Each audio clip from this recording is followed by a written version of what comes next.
Oh my god. Okay. Back online.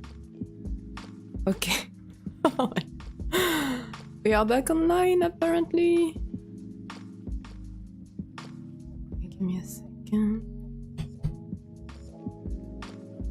Why? Okay,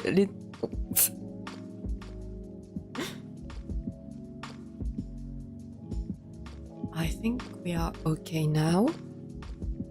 Okay. Okay, this was completely unexpected and uncalled for, because what the hell? But yeah, we are back. Sorry about that. I truly don't know what happened. So as I was saying, good morning, good afternoon, or good evening, depending on where you are on Earth. I hope you are doing well.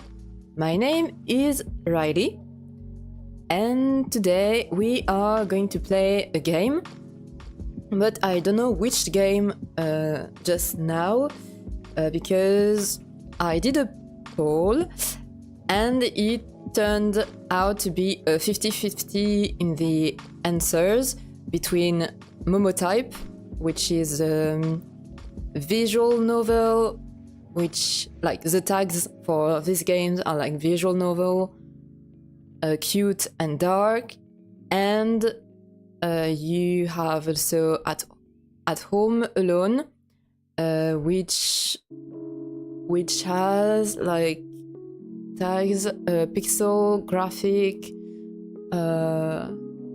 horror, and what was the last one? And wait, let me check. An RPG. Yeah. So those are the two games that came like on equal. So I'm going to turn a wheel, and the wheel will decide what game we are playing. To be like fair, I made like five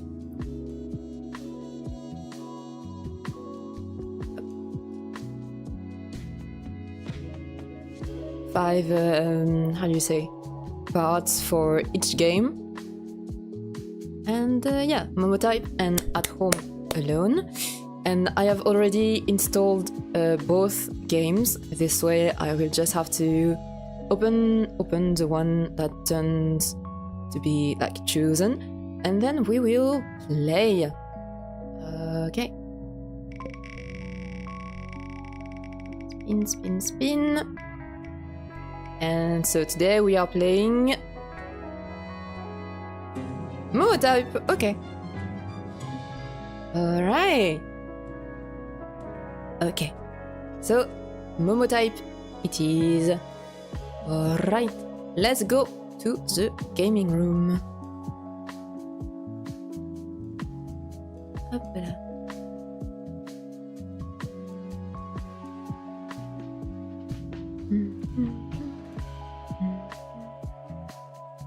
Alright, just side note, I hope my internet is not going to scare me again, because I truly don't know why it did that, because there were no reason, like there are no, how do you say, thunder, like storm near where I live. So for my internet to crash at the beginning of the stream was completely unexpected. But we are okay now. And we are playing Momotype. Hopla. Okay, let me move a little bit the tabs. I think we are good. Okay. Start reset option. Okay. Let's go. I don't really know what this is about. Wait. Well, you know what? This is fine. I don't remember because this is the type of game that I had in my wish list for a little while, but I don't remember the summary. So yeah, this is we are going in blindly, but it's fine. It's fine. Right, start. Your neighborhood, New Ribosome City.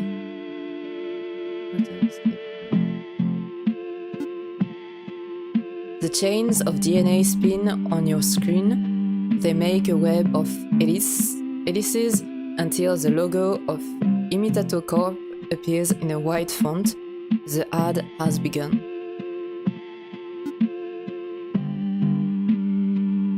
They were all the rage in the 2000s.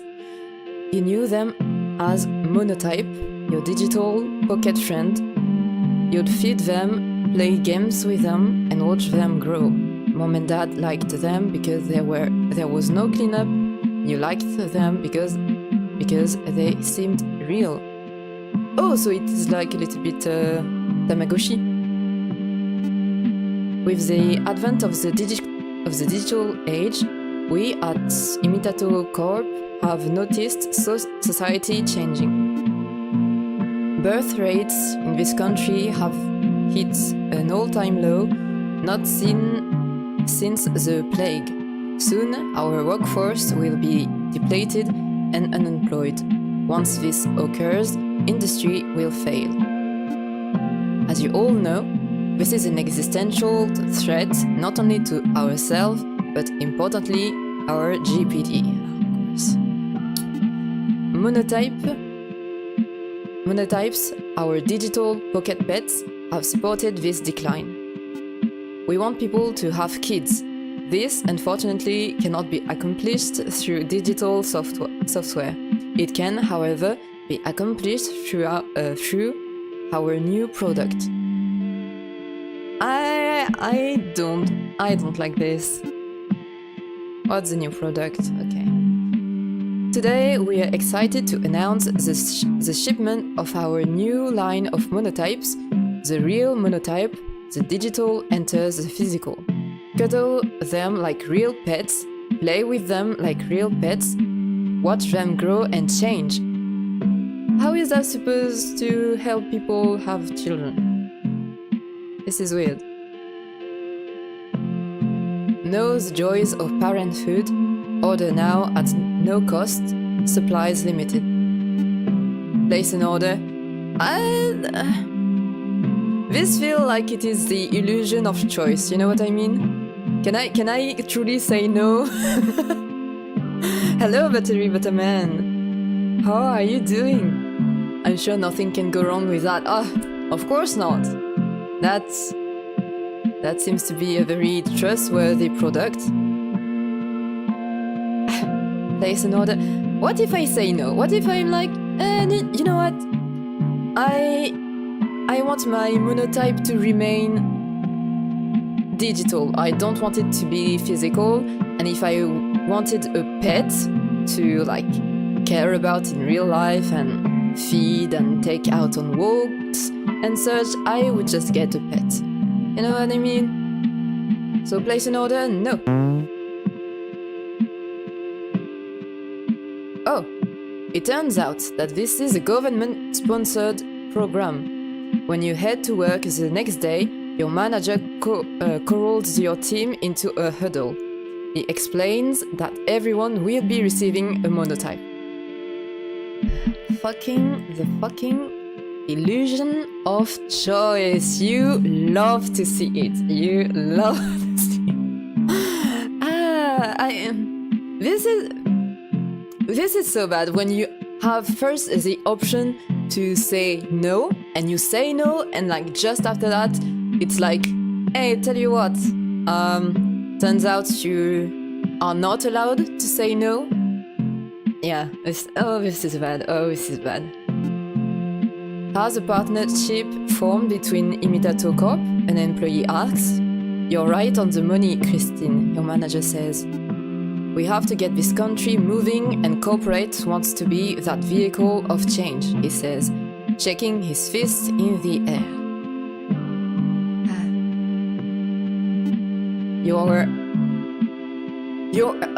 Your hours will be unpaid, but a week will pass by like nothing. Pizza parties on Friday. Oh my god, we are...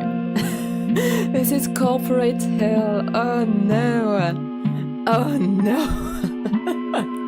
Unpaid hours and we are rewarded by pizza. Oh, this is not good. Your home, New Ribosome City. Oh! A dust storm, lead in the air. You are in a desert-like area. There is nothing around you besides the sound of your thoughts. You cannot find any. A friend tomorrow is a friend for life. Supplies limited. What?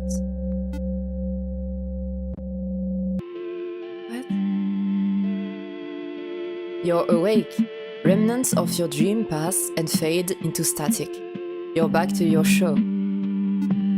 You're going to watch television until you hear noise outside your door. Someone has left something on your porch. It's for you. Let me guess, it's a monotype thing. Aww. When you open the door, there is it. A small creature laying in a basket. It's sleeping soundly. Oh. Turn it over. Hello. The monotype you ordered has arrived. Technically, I did not order it. It was sent to me against my will. It has soft skin. Its ears are pointed. They feel like bean bags upon further infection. It's a monotype, but in physical form, as per the ad. You want to assume it's a plushie. To your surprise, however, the monotype is warm. The terms of your purchase have not been released. Keep it, no leave it out. We can't leave it outside now, can we? Like, it would be irresponsible from us.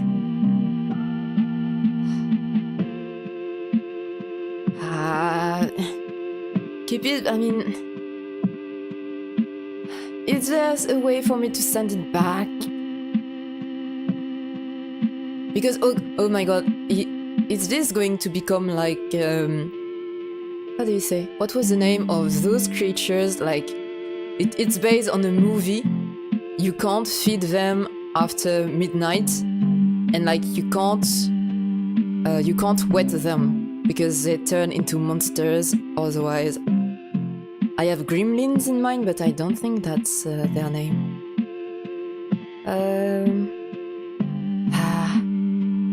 I guess we are going to keep it. It feels like I made a terrible choice. You take the creature inside. Problem with that is it's always after midnight. True. Put it on the neighbor's porch and ring the doorbell.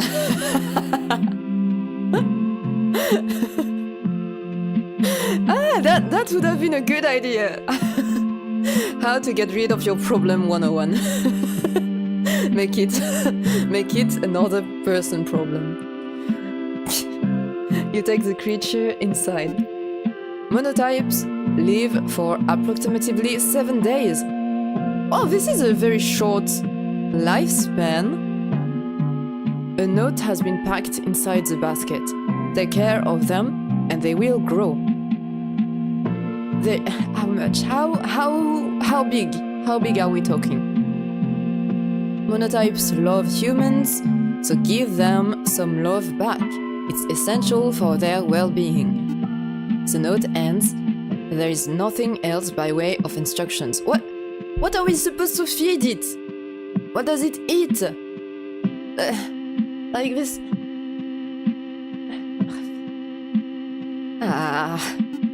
You decide it's time for bed.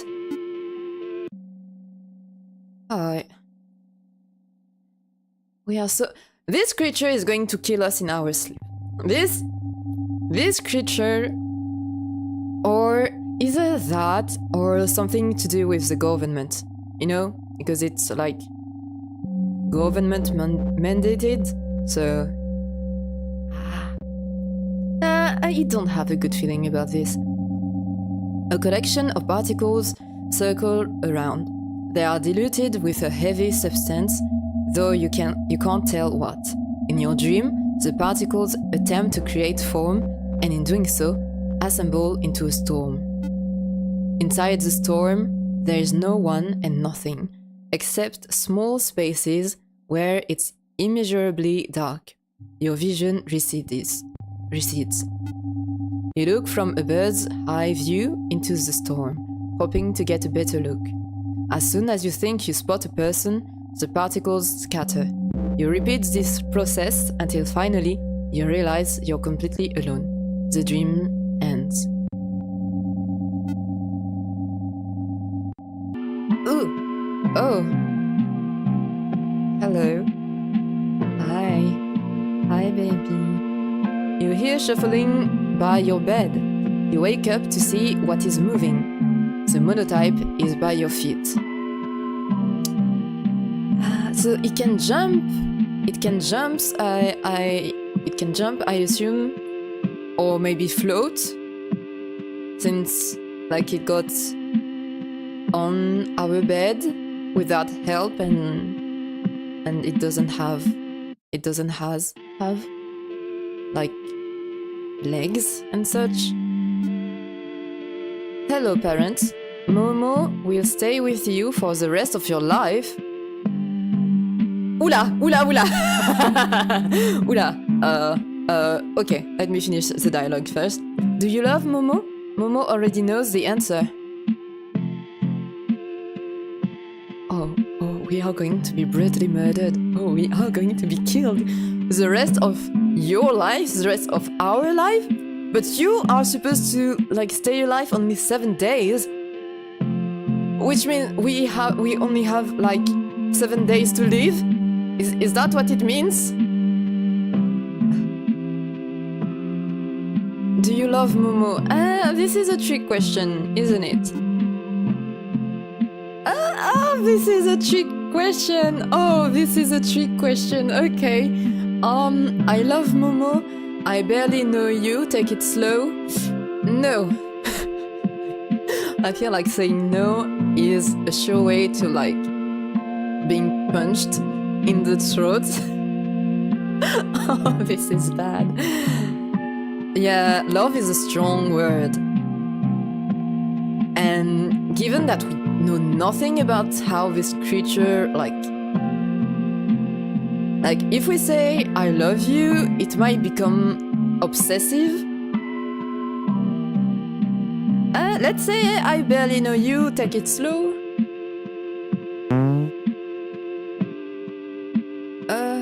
Momo stares at you. The words do not register, nor does it seem Momo derives any meaning from them.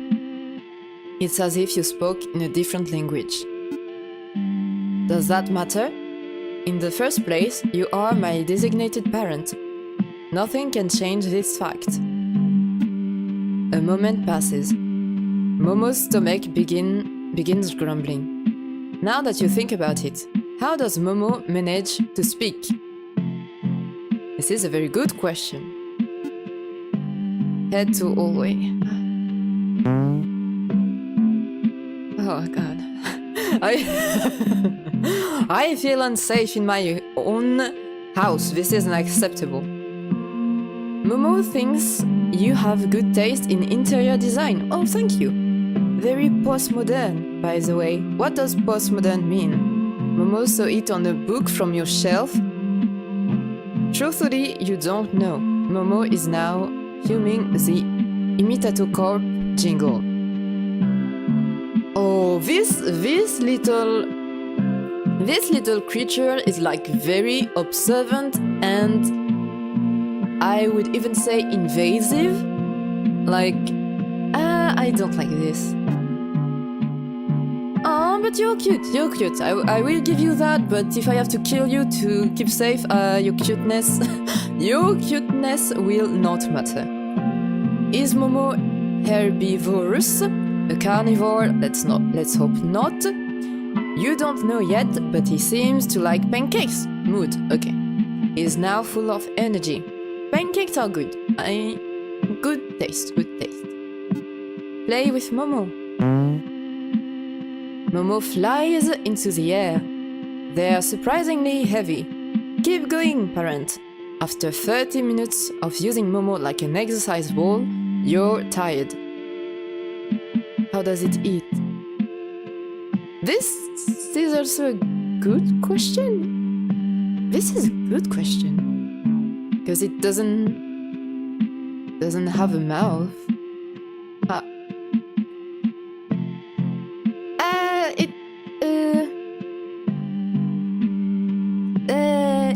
It's the mystery of life. I don't know. I really don't know. But this is a good question. You drop him onto the floor, and while he lays there absently, you take a moment to catch your breath. This results in some confusion. Momo seems fidgety. Parent, Momo still wants to play. Oh no. Do we have to deal with a temper tantrum? Continue, refuse. The thing is, we are tired. And Momo is heavy, so not wanting to, continue to play is not an act of hatred. You know, I still love you. I mean, I don't know you, but I still love you. But no, refuse. Why not, parents? He asks. I'm tired. Let's call it quits. I don't want to do this, you respond. Momo looks up to you. From your linoleum floor, you see an expression of frustration. One more time, he says. This is like raising a kid. And when you raise a kid, you don't give in. Like, I am teaching you boundaries. Refuse. Sorry to say, but it's not happening. For a moment, there is silence. Oh, it is going to kill us. It is going to kill us. Momo does not say anything. Their face reminds you of a toddler's. Yeah. He looks through you and after some thinking, hops back to your room to get ready for bed. Okay, good. Momo looks like a plush doll. He lays like a pile of goo. You've decided to pet him, but to your surprise, his body is taut. Underneath is a muscle-bound creature. Oh god. Go to bed. Is it safe for us to go to bed? I don't feel... Go to bed. Okay. In the theater of Momo's mind, there is nothing. The only thing that can be made out is the appearance of a person. Momo is dreaming about someone, and it's most likely you. Oh, okay. Oh. Okay. So this is us dreaming this time, I suppose. You're back in the desert, still in bird's eye view. The particles have ceased to move. You know that you've been waiting a long time, longer than you've waited in real life. You want something to happen. You know this is a dream. But the particles, your weird vision, the endless wait, years could pass without contradiction. For now, this is everything. As you've been waiting, the particles have started moving. They scatter like dust. Above you, even higher than where you currently are, it starts raining to an innumerable degree. You ascend. You are now in the clouds. The rain is below you. You are looking down from an even higher position. Finally, and without your own observation, the particles begin assembling. They seem to form something definite. What do they form? You don't notice the figure below you until you see a hand waving. Oh, that's creepy. Ah! Oh god, okay. It's a new day. Head to hallway. Momo heard that this country's GDP is on the streets. Why? How do you know that? Soon, nobody will be making babies anymore. Banks will go under, food will be short, mass suicides all around. Will Momo be there for it? Girl, what are you talking about? What are you talking about? You're not supposed to know that. You're a pet. No, Momo has a bunker out in southwest Ribo City. Very safe, well stocked. How does Momo know so much about the world? Intuition. Does Momo know where bunker is? No, and he does not like revealing such details. Parents, can Momo ask you a question? What is GDP?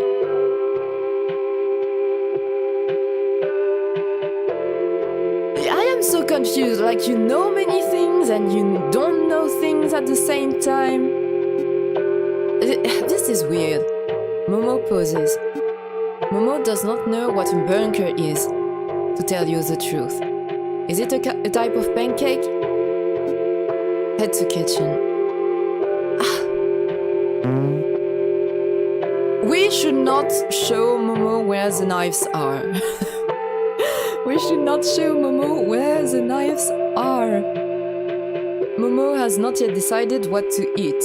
You want him to try new foods. What should you give him? Artichoke, steak, cigarette. Cigarette is a no because it's not food. Steak is a no because it is meat. And I don't want Momo to be... to acquire the taste for meat because humans are also meat. Yeah, so let's go with artichoke. According to Momo, the artichoke heart looks like a flower, and because flowers are pretty, his words, not yours, he graciously eats it. Why is this food shaped this way? Is all food shaped this way? Why do we eat, parents? You do not have reasonable answers to these queries. The world truly is strange, Momo says. Tell you what, there is a chance that we might raise Momo to be a good, well-adjusted member of society and not a murderous, bloodthirsty monster. So yeah, let's hope for the best. Life with Momo is relatively simple. They are a crude mix between a child and a virtual pet. Concerning this, you don't have any particular feelings. However, this does make it difficult when asked questions concerning Momo's identity. Is Momo human? He asks. No. If I'm not human, then why does parents take care of me? 'Cause you were left at my doorstep? Because you should care for all living things, wouldn't you agree? Because it's mutually beneficial, you get food and room, I get a pet. Both are true, but one, like the second option, feels like colder. You know what I mean? Whereas the first one is more like love and peace, and the second one is like mutually beneficial. So option 2 may not be the best influence for it. Yeah, because after that, it might feels like we are only using it. So let's go with, because you should care for all living things, wouldn't you agree? Aww. Momo looks up at you from the ground. Momo thought care was only reserved for humans, that only humans could accomplish such a thing. I never thought of it that way. Reserved for humans? At this line, you take a pause. Why would it be reserved for humans, you ask? Humans are everything, wouldn't you agree? He responds. Oh, thank God we don't have to answer that, because I was like, if we have to answer yes or no to are humans everything, like the option, like I think in my opinion, like obviously no, but if we answer no, it might have consequences later on, if you know what I mean. Oh, thank God. Okay. Today you've decided to show Momo the world through your television.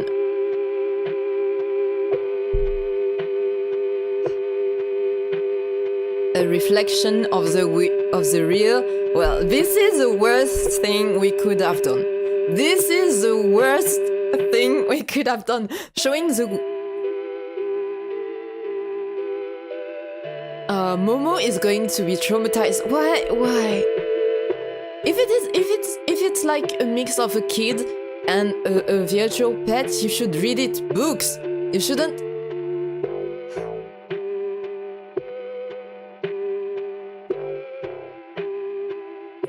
Momo is going to spiral down a dark path. Unrestricted unrestricted internet access. Oh my God.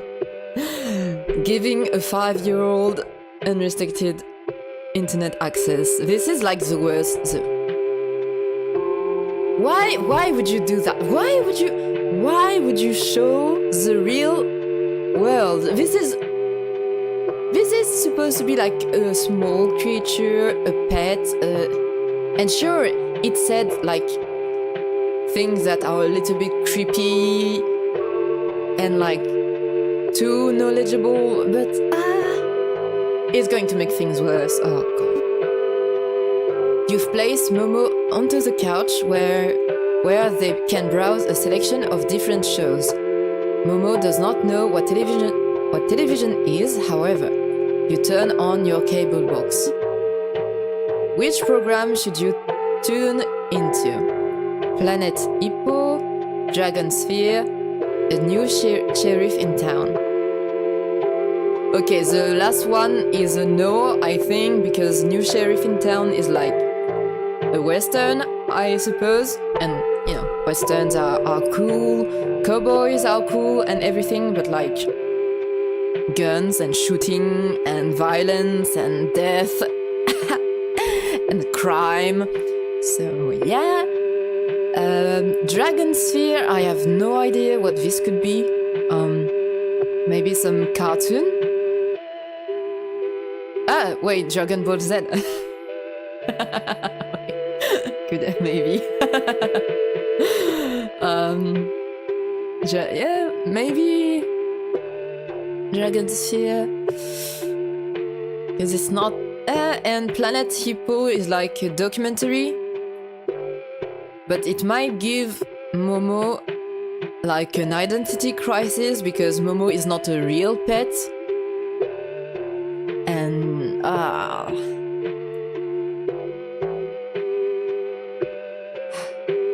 which one should we go with?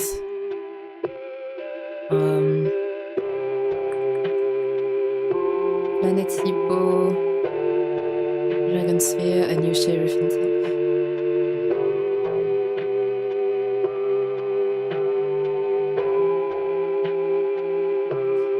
I don't know. I feel like there is no escaping violence, if you know what I mean. Because every single option has the potential to be like to turn bad. So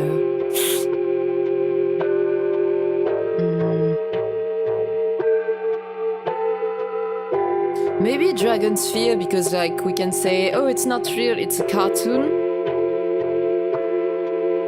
But then after that, Momo might be interested in like knowing real things. Oh my god, this is exactly why I don't want to have children. The amount of things you have to consider when you expose kids into new things. Like, oh my god. Let's go with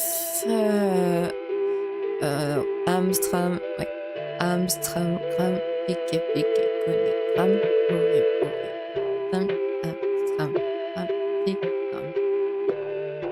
indoctrinated into the cowboy culture. Cowboy, okay. New sheriff in town, is it? I ain't having a swig of this. A mustachioed man fitted with a cowboy hat spits on the ground. Tastes like my mother's burned boot. The bartender hides his frustration. Just give me that whiskey. Suddenly, the door opens. From the sunlight emerges a shadowy figure. It looks to be a man in his early 40s, tan, and with multiple scars. Sheriff Dudley, snake in the bush, sin incarnate. His hand waves in a grand gesture. Oh my god. How many holes could I press into that suit of yours before you bleed? The tan man pulls out his revolver, and Lord did he know, despite all my guilt and sorrows, iron cuts deep. You will know what it means. Bottle to the right, yeah, there. Sheriff Dudley flicks his wrist to the whiskey bottle in the corner.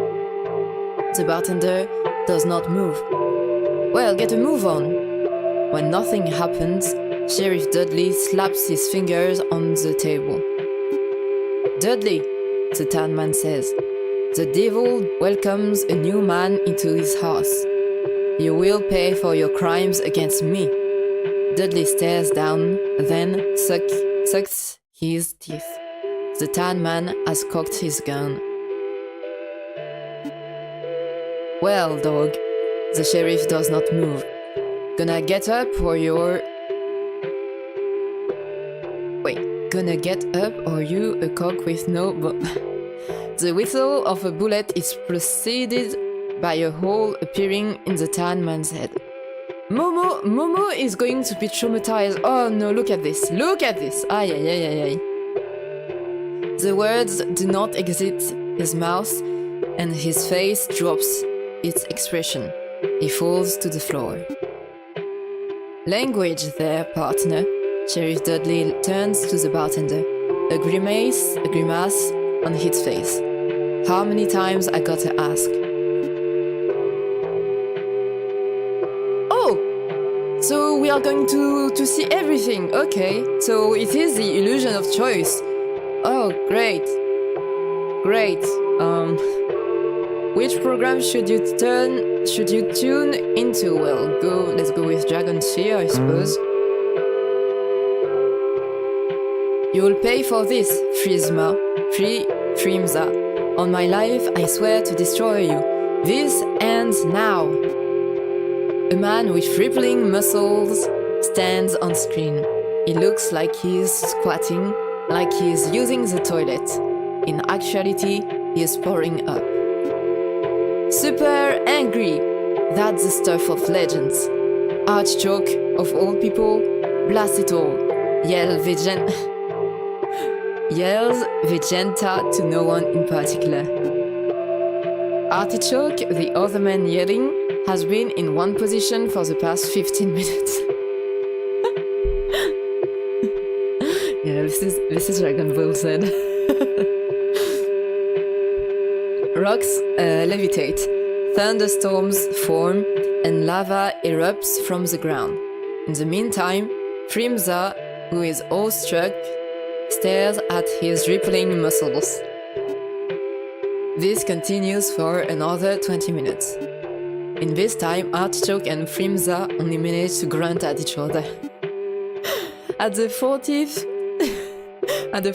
minute mark, Artichoke finally releases his energy and his hair turns blonde. His muscles are bigger now.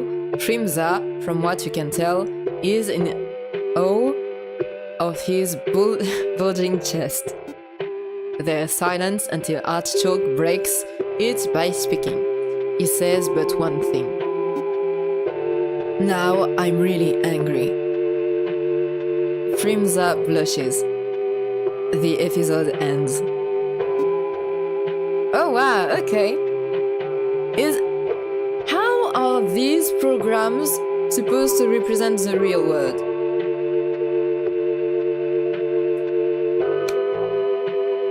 It really doesn't. Right, what is Planet Hippo? Look at the size of this one, mate. Okay, I can't do like an Australian accent, but I'm sure that the person speaking has an Australian accent. Sounds like a normal day in Japan. Yeah, you think? Oh my god. But it is so true, the way... Like, I remember watching Dragon Ball Z, and it was so much grunting and waiting for them to power up and not doing actually any kind of fighting on screen. Alright. Look at the size of this one, mate. A man with an accent is pointing to a hippo. What a pretty little lady we got here. Along with his camera crew, the presenter is hiding in a bush. He wears a pair of binoculars and khaki shorts. Old Bertha's puts on a couple hundreds. Oh, but she's ripe, gorgeous.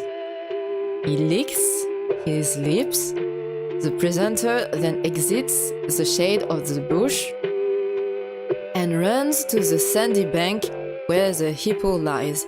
Come here, Bertha, you sly gal. He enters the water, lifting his legs as fast as he can go. The mother hippo stares the man down, nostrils above water. Why does he run? Momo asks. For footage of the hippo, he responds. Momo takes a moment. What does he want to do with the hippo? The man on the screen grabs the hippo and subsequently is flung into the air. He is then pulled down under. He does not resurface.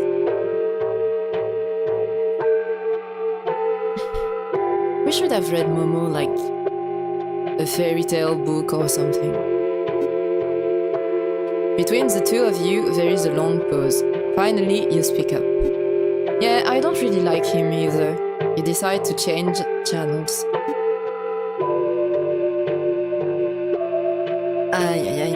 After watching TV, you decide it's time for bed. Momo hobbles up the stairs.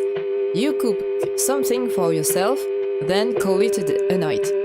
Momo sleeps soundly. Yes, the original fairy tales.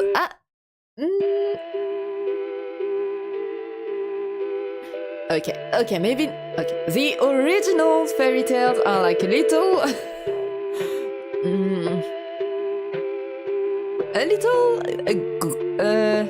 Not child, not friend, not how do you say? Kid friendly, maybe not the original, but nowadays there are a lot of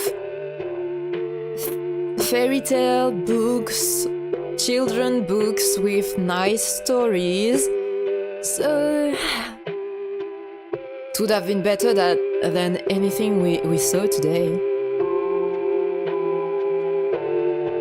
In the theater of Momo's mind, they are studying hippos. For Momo, their vision has collapsed on this image. It is all they are currently dreaming of. In your dream, the particles have formed a shadow. From your height, you believe the shadow to be your own. It is overcast. There is no available light. A question arises and presents a contradiction. How can shadows exist if there is no light? You already know why. Do I? Do I know why? You descend to the earth. The shadow mimics your movement and rises up. It is not a shadow. It is face to face to you now. When you move your right arm, it moves its right arm. When you move your left, it does the same. This dark formation mimics your every move. You find it unnerving. You decide to dig into the earth. You want to hide until it goes away. As you descend, the shadow rises into the air and becomes the object projecting its figure onto the earth. You realize that you are the shadow, and the dark formation, by contrast, has become you. You have switched positions. You feel a tinge of regret. Is this like foreshadowing to what's going to happen? Like, is Momo going to replace us by, like, slowly gaining knowledge about ourselves and the world?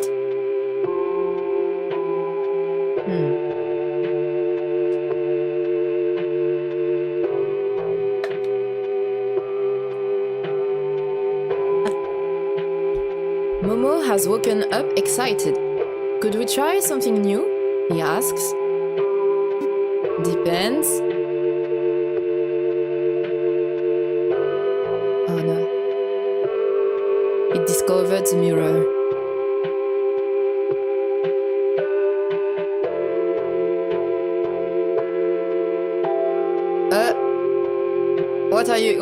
Yes. Oh god, okay.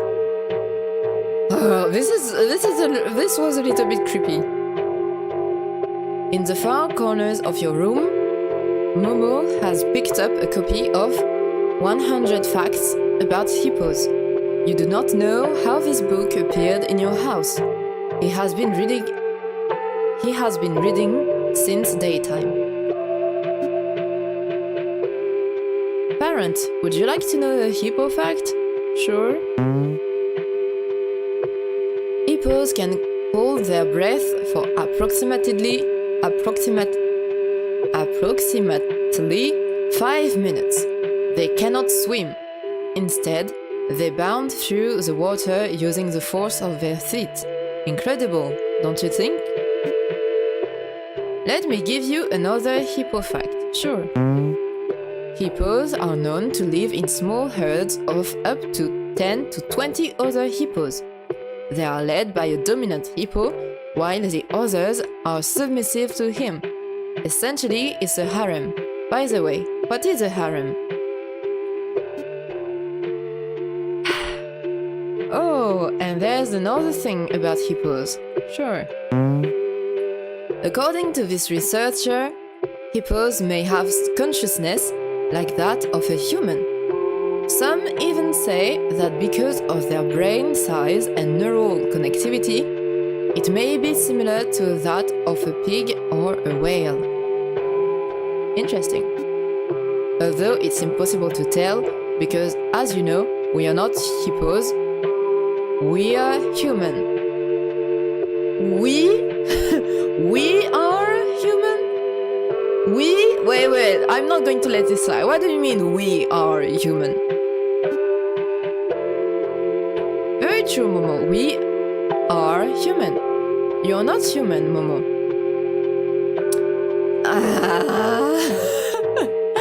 Oh, this is the beginning of the end.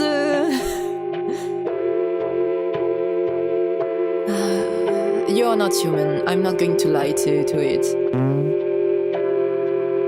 Momo has been reading another hippo fact until he hears you. He stops scanning the book and his body is furrowed. Hello, Dimensional Knights! How are you doing? It's nice to see you again. You wrote LOL in the title and YouTube thinks you are playing League of Legends? What? No! What? No, OBS. No! What's going on? Are we back? Are we back? Please, please. Are we back? Are we back? I think we are okay. Okay. As I was saying before being interrupted by OBS disconnecting, I'm going to change the title of the stream because now I know that we are playing Momotype. But oh, this is funny. So okay, so Momo is not human. What do you mean? Momo is not what? Not human? You thought you had already established this, or that Momo had already known this. It seems that raising Momo as a human has been confusing. Is his identity still forming? Is Momo actually just a child? You are parent. Momo stares at his non-existent feet. You are parent. I am your son. Yeah, but I mean...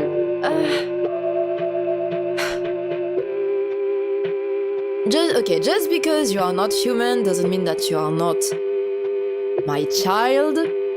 But just because you are my child doesn't mean that you are human. You know what I mean? Just like a cat can be my kid without being human, because it is a cat. He says a final time, you are my parent, and I am your son. This time, he looks up to you. Yes, you are, Momo. Basically a son. I am not your parent. Didn't we already establish this? Both of the options are bad. Both options are not good. If we say yes, we are reinforcing a false idea that he has. And if we say no, I think it's going to spiral into an identity crisis.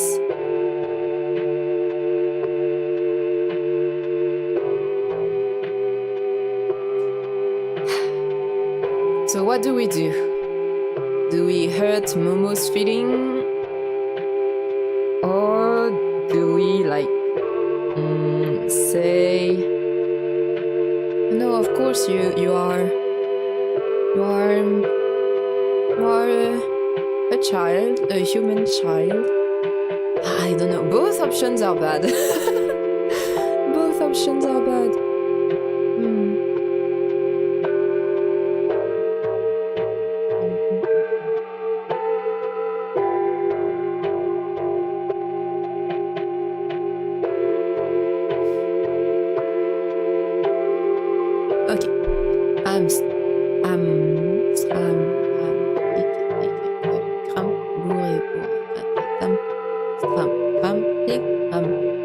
Okay, so I guess we are going to go with I am not your parent. Didn't we already establish this? Uh-oh. Uh-oh. Uh-oh, we are in danger. Momo spasm. He puts down the book about hippo facts and for a moment stares into blank space. He does not say anything for 5 minutes. He does not move thereafter. Then, as if nothing had happened, Momo picks up the book. Hey parent, would you like to know another hippo fact? And we head to bed. It is becoming... this is so weird, I can't figure out what this is supposed to be. It looks like an eye, kind of. It is a dream. The shadow stays in the air, you stay in the ground. A white sphere has opened up from the storm. It looks upon the both of you. Would you like to get out, friend? To this, you can't respond as you do not have a mouth. You do not have arms either. Did we become Momo? You, in the air, would you like to get out? The shadow, still floating in the air, does not give a response. In this entropic storm, it would be hard to make out. The sphere's words, however, are clear.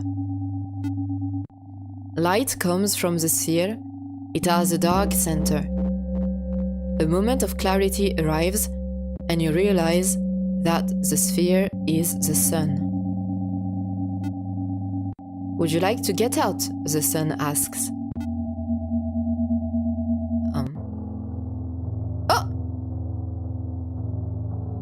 Oh! Congratulations! Momo has evolved. They have grown hippo feet. Yay! Momo has been staring at the mirror since morning. They have not left. They are going into an identity crisis. Why have I grown feet? They shuffle in the mirror. Why do I look like this? They turn around in the mirror. Why does my face look like this? I shouldn't look like this. Why is this happening? I don't know, baby. Where are my hands? Where are my fingers? Oh no, it believes it's supposed to be human. This is bad. Chad, this is bad. What happened, parents? To take Momo's mind off his recent transformation, you've decided to play some television for him. Cricket mate, Bertha's gotten even thicker. The man from last time is back. He is wearing a cast around his neck. His khakis have been lined with sweat all along his crotch area. Now, Bertha, I know we had our issues, sweetie, but let's bygone be bygone. The hippo charges at him. and once more he is flung into the air. He falls on the ground, this time making a loud thud. He does not get up. The TV cuts off, an ad is playing. A friend tomorrow is a friend for life. Order a Momotype today. The digital meets the physical, the most real organic creation of Imitato Corp, almost like a human child. Momo has been staring at the screen. They have not moved, whether by intention or not. You realize your mistake before it's too late. Supplies are limited. Get your very own friend today. Genetically bred to love humans, like a real child. The first mistake was to make the Momotype shouldn't have been a thing at all. Like physical, like no.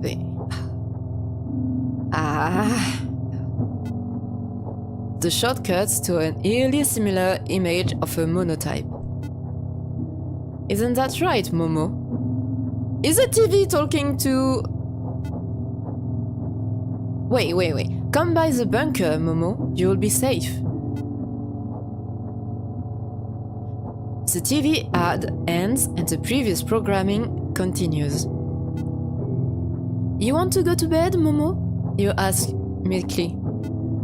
There is no response, and Momo does not want to give you the courtesy of one.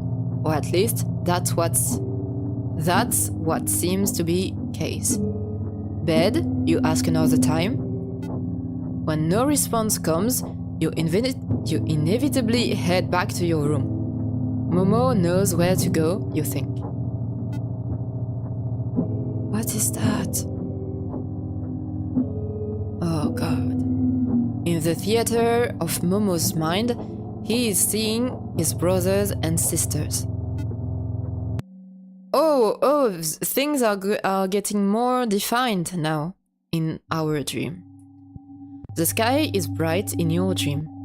A cold chill has found itself in the air, and wherever you are, you feel it. Would you like to get out? The sun asks.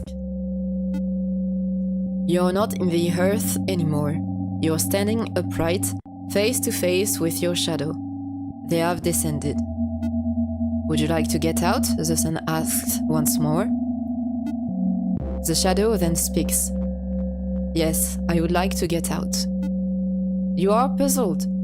When you move your hand, the shadow moves his. When you move, he mirrors you. Was the shadow yourself since the beginning? No, you think. Before you can realize the shadow's true nature, they have already moved into the far recesses of some other place. They have moved on, and yet you are still here. In the far corners of your dream, particles have been collecting together. What is going on? Momo is not in bed, you cannot find him. He is not in the hallway, oh no. Oh no. What the fuck is that? You find Momo in front of the mirror. He is staring at himself. The reflection is a little weird. Oh God. I thought you were a parent. If not parent, then a human who loved me. You are neither. This is fake. What do you mean? I am neither. Will I grow up, parent? Or am I just a pet to be discarded after serving my purpose? I will never grow up, parent, will I? You can hear pain in Momo's voice. Did you think this was alright? He asks. To give me such a cruel life? Girl, I didn't have a choice. I did nothing to you. I took you in. Because you were left at my doorstep. I did not purchase you. Like...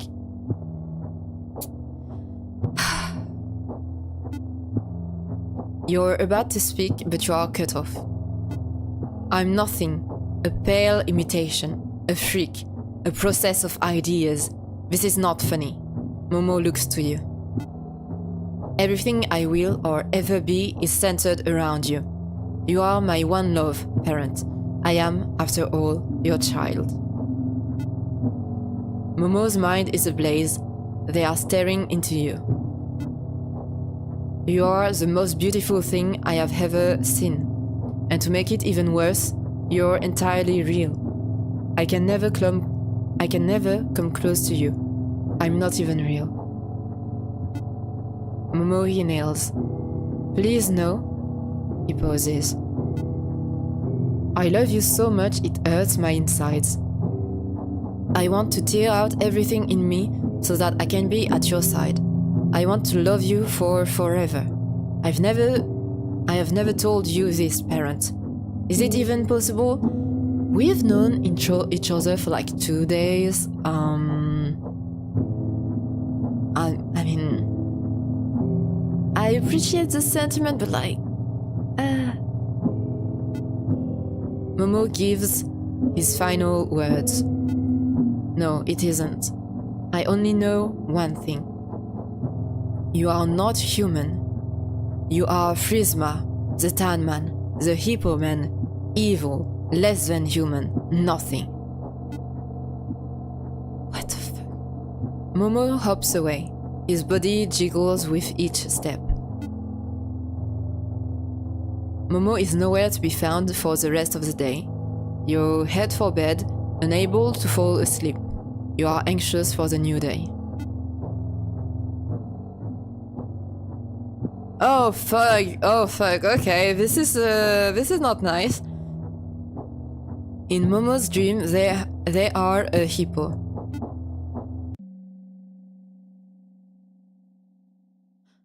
What the fuck is going on? Chat, what the fuck is going on? With the absence of your shadow, the sun has since disappeared. Time has continued to pass. It was a trick of the mind, you hear someone say. Who knows what we'll... Sorry. Who knows what we'll find in this storm? I am already you, friend. You're already me, the voice continues. From the horizon, there appears the sun once more. I'm already you. It gets even brighter now. You're already me. Standing in the bleached center of this desert is a lone body. It is you. You look behind to see your shadow being cast by the sun. It has returned, and not by their own choice. Do you want to get out? The voice ends. Your shadow stays beside you. It will not move by itself anymore.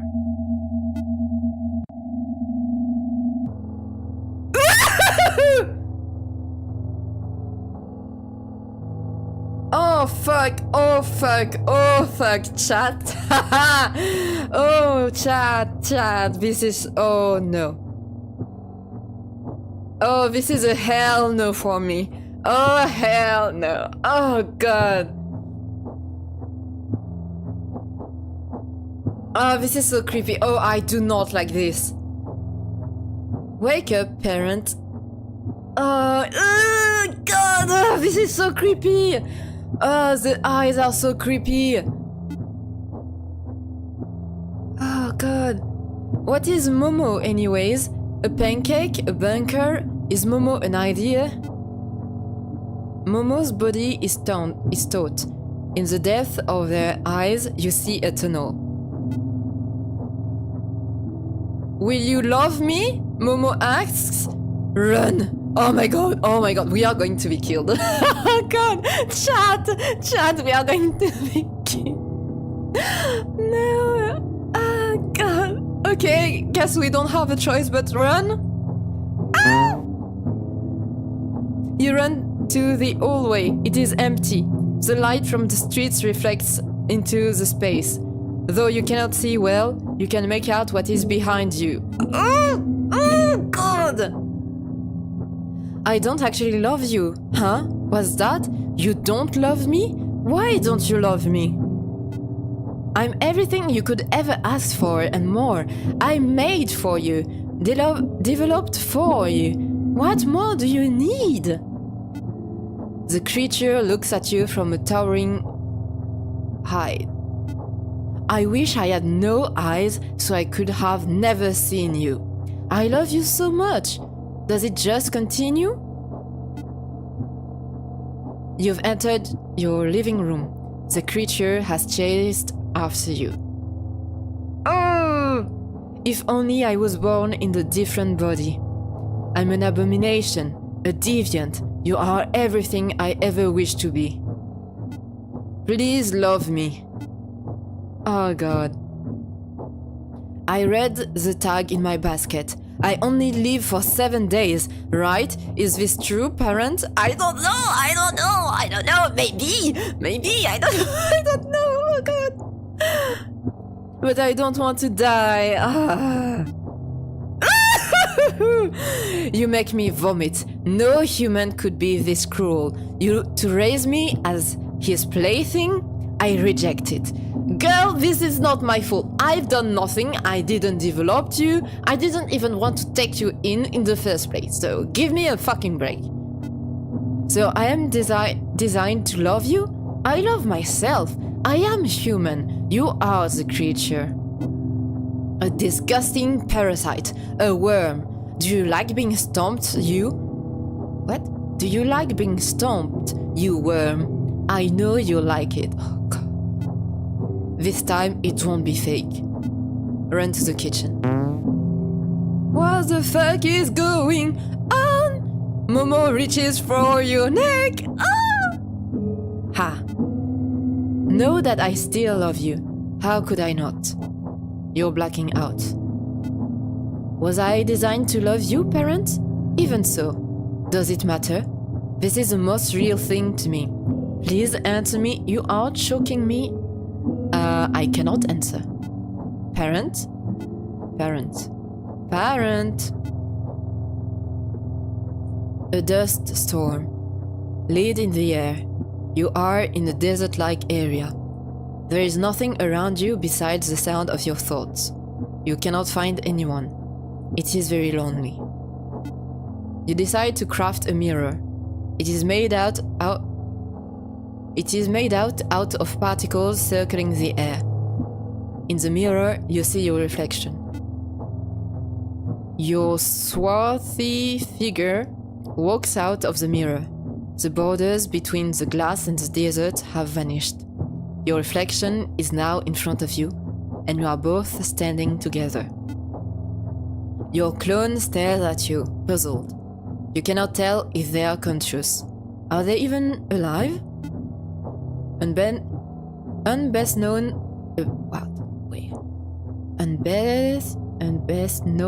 to you, however, the clone is having the same thoughts. The vast terrain that separates you is not one of physical distance. It's something more tragic. You both realize that you will never experience anything other than yourselves. You realize that you are your own world and nothing more. The shadow vanishes. The desert, despite all your attempts, is empty. Oh fuck! You are so creepy! Oh, you are so fucking creepy! Oh my god, I don't... Fuck! Parent?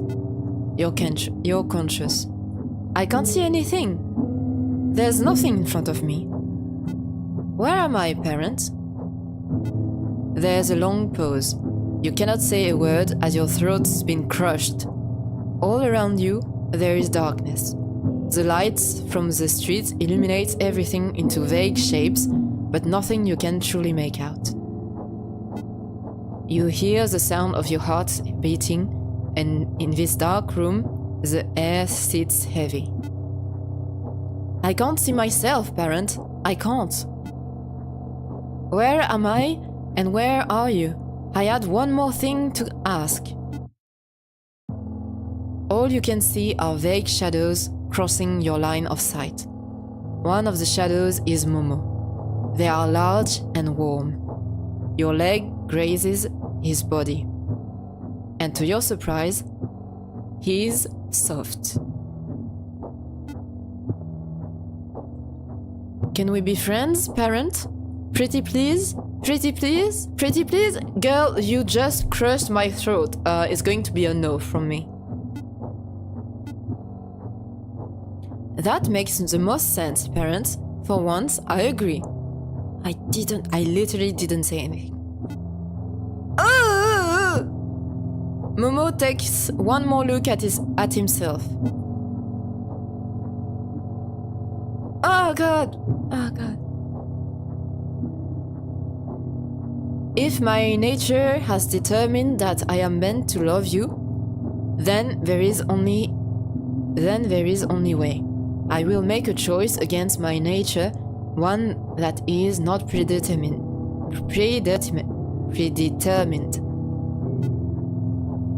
You are parent. This is my own fact. Bye, parent. I'll see you later. Please do not come back. Momo has jumped onto the city streets. They have hit the ground with a tremendous thud. You think you see Momo's shadow, but in fact, a pool of blood has begun to form. There are no lights to illuminate Momo's form. They are pitch black. From what you can assume, Momo has died. Oh, okay. 2 for 1 sale. Call right now for your Momotype today. Your TV has been turned on. The glow from behind draws you closer. Did you love Momo? It is Momo's voice. This is not just an ad. Yes, no. My first instinct is to say no, because what the fuck was that?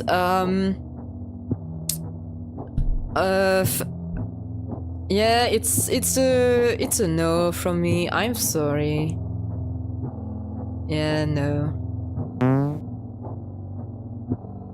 Would you like to stay Momo's parent? Because Momo will love you till the end of time. You hear sirens in the distance amid the words you are now hearing. Is it real to you? Could you still be my parent? Trick question. None of that matters. I can't tell you how relieved I feel. You cannot reply. Your throat does not work. Will it ever matter to you? Momo is on the screen. It's the Momo you have taken care of, but they are on your digital display. Confusion eats you. How are you here, you ask? Did Momo ever tell you this, parent? Momo will be everywhere. Oh, fucking nightmare. In the meantime, would you like a fact about what you're... Would you like a fact about what you're seeing? Momo leans in closer. In your wiring, in your dreams, inside of you, everywhere. You cannot stop to think as you stare at the screen. It's okay, parent. It's pretending, faking anyway. You're about to give your answer, but pretending can be very real. More real than real. Momo is excited. You are Momo's pet now? What? The monotype on the screen has begun humming the Imitato Corp jingles. The light has escaped from the television. You are alone in the middle of your living room. You hear static. All around you are shadows. The end. What? What do you mean, the end? What? Oh my god, sorry. Sorry. I was jump scared by the screen. Okay. Something. Oh god. Pretty successful parenting experience, I'd say. You would call this successful? I'm not sure about that. Wait, why can't I see chat? Ah, there you are. Oh god, okay, phew. Yeah?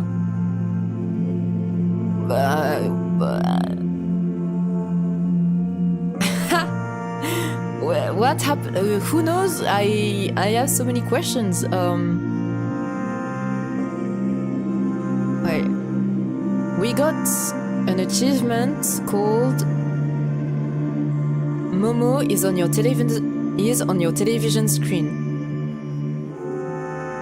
1 out of 5. Ooh. Okay.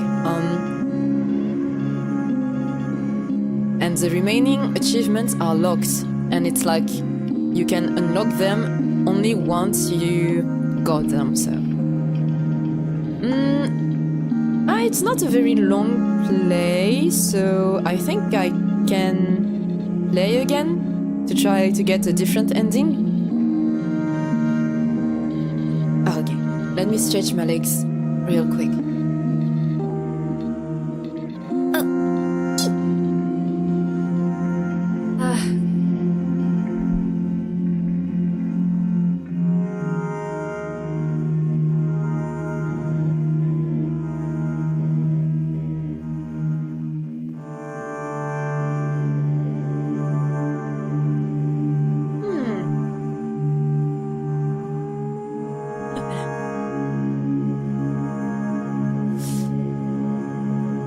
Okay.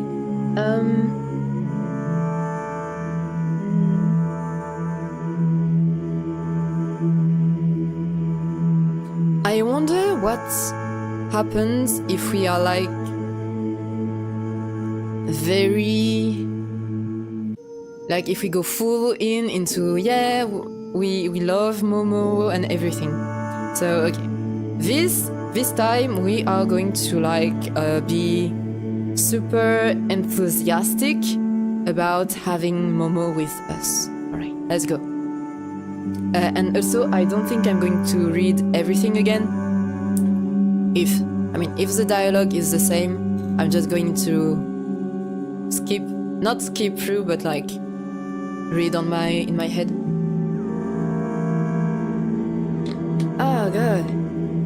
This was weird. I can't say that I understand everything that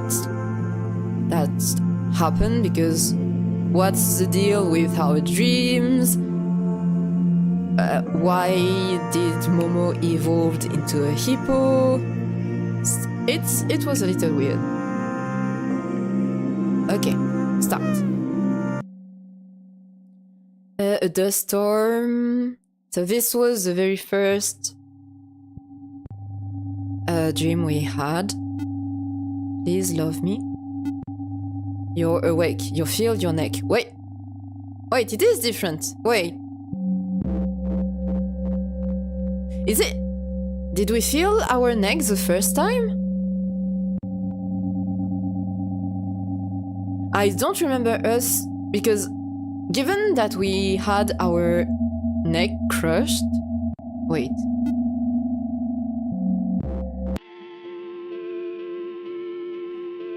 Oh my god, it is not... Okay, so it is not the end? It is not the end! Okay. Thought it has healed, your throat has marks lining the circumference of your skin. They are deep and shallow? The marks will not go away. Oh, I thought we were about to, like, go back from the very beginning, but apparently not. A voice playbacks in your head. Most variables, your house for example, are the lining of the furnitures. The lab head has been focused on the monitor the entire time. These will be our control. What you decide to do with him, those are the independent variables.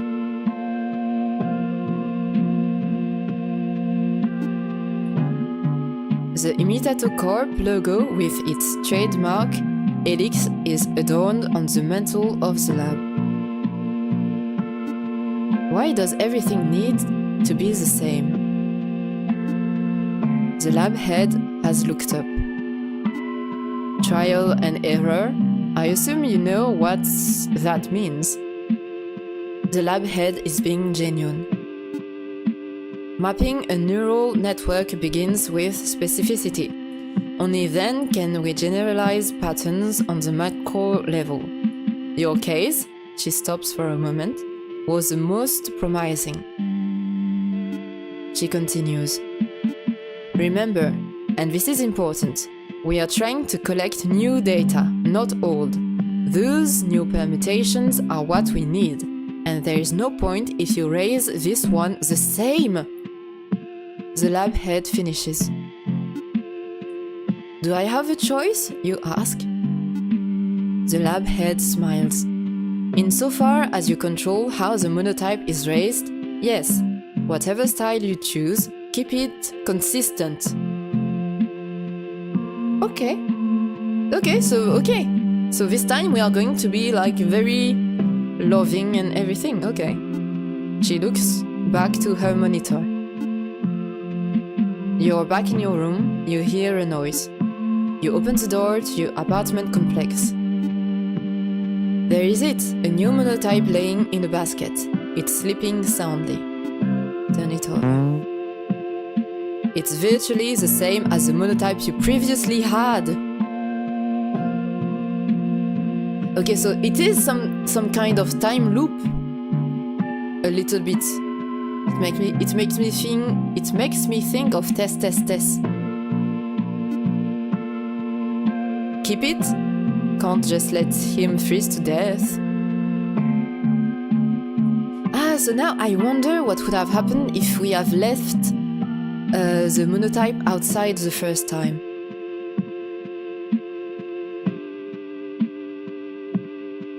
This is... can we... I feel like I missed a lot in the few minutes I went to put super on. Basically, I thought that because at the end, like, we had our throat crushed and everything, and I got an achievement on Steam called High Def Star Momo is on your television screen.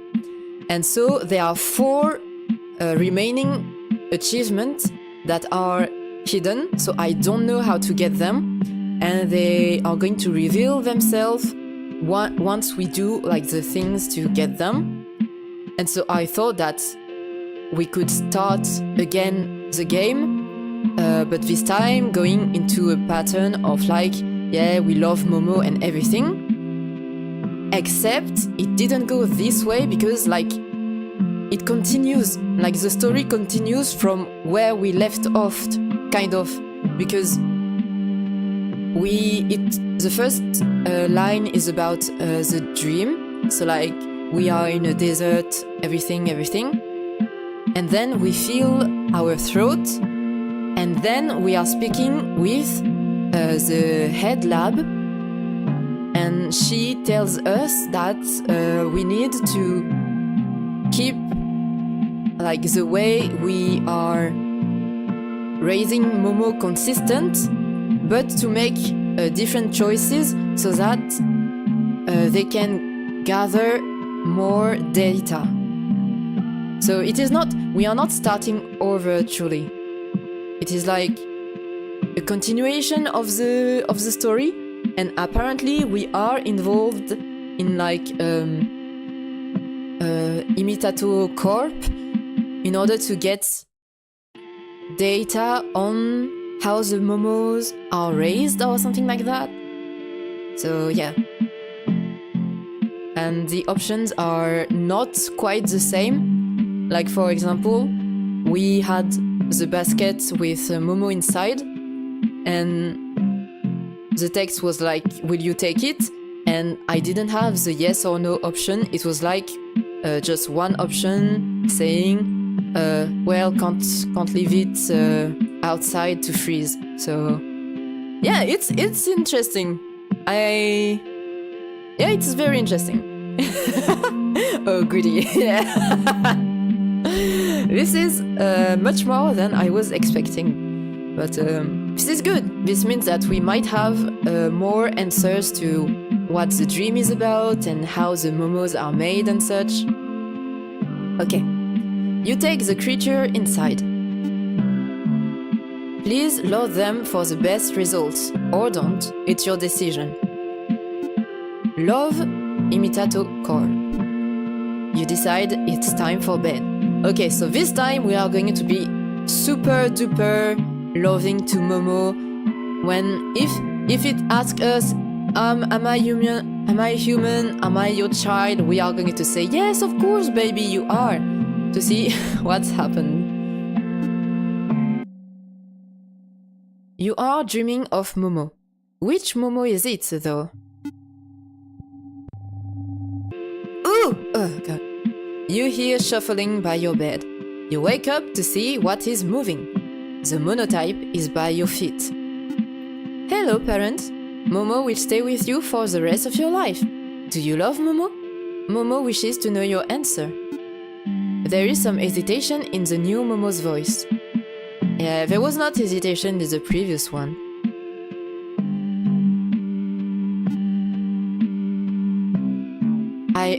And the options are not the same! I really do love Momo. This is too much, Momo, and no.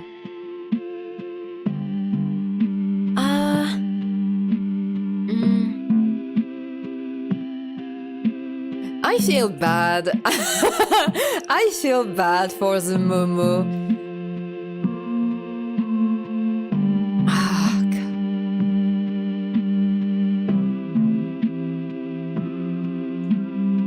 Part of me, I know I said I wanted to go like the lovey-dovey way this time, but if we go the lovey-dovey way this time and we have to start again with a new Momo, then it means that the next time we have to go like full cruelty. So I don't know what to do. I don't know what to do. Oh no.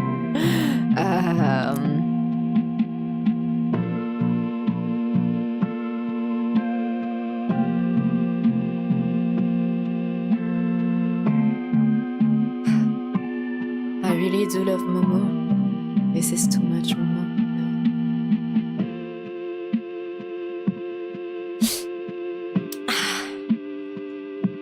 No. Okay, let's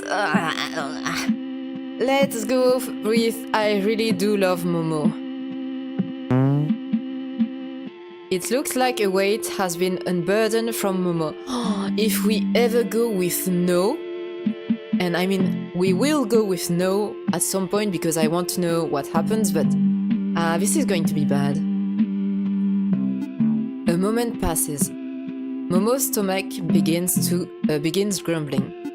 That's so always.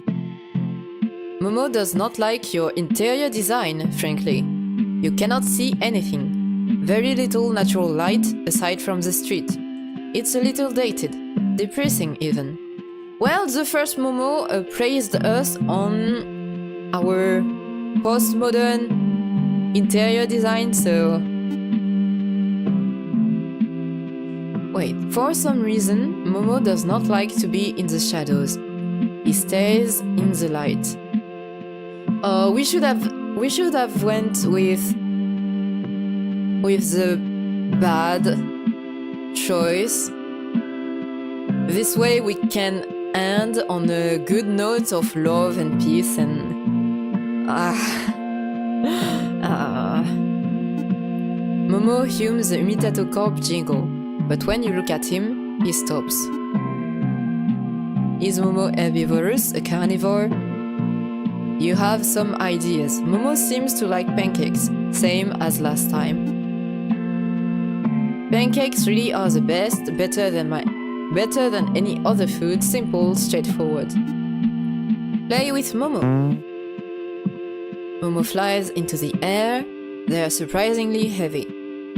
Keep going, parent. After 30 minutes of using Momo like an exercise ball, you're tired. You drop him onto the floor, and while he lays there absently, you take a moment to catch your breath.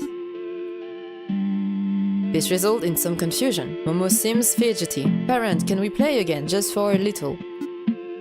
Okay, let's continue. You resume tricking Momo into the air. At some point, his body, smashes into the ceiling. Oh no! He tells you to throw him as hard as you can. He can take it.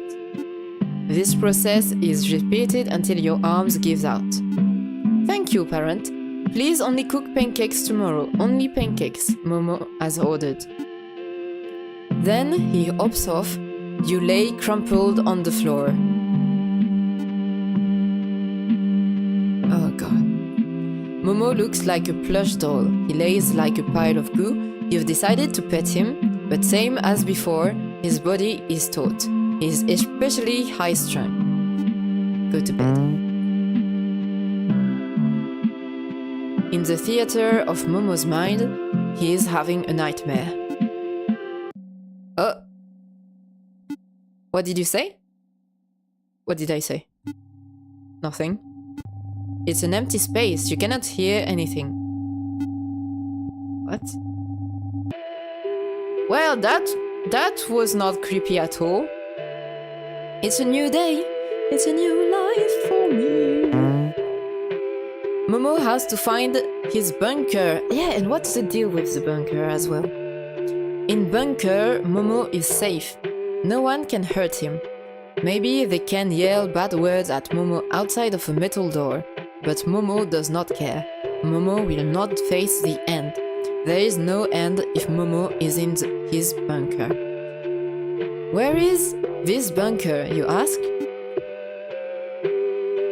Momo stops to think for a second. I know it's here. There's an invisible trail only Momo can see. Momo pauses. It doesn't smell like pancakes. Head to kitchen. Momo has not yet decided what to eat. You want him to try new foods. What should you give him? Artichoke, steak, cigarette.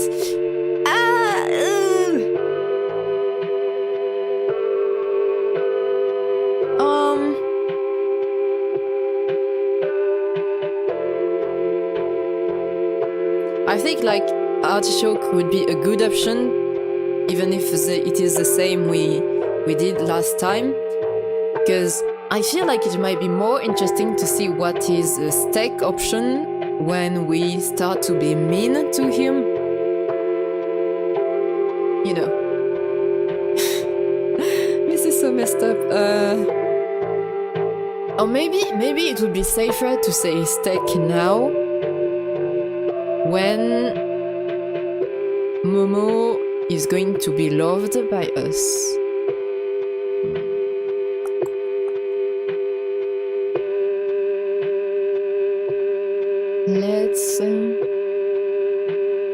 Okay, let's try steak. Oh no, we've made a bite. Oh no. Okay, oh god, okay. This is fine, chat, this is fine. This was made from a cow? Where do they live? Once you explain that they live in mass industrialized farms, Momo stares at his plate. Is it okay to eat cows? The actual answer is probably not, but humans do so anyways.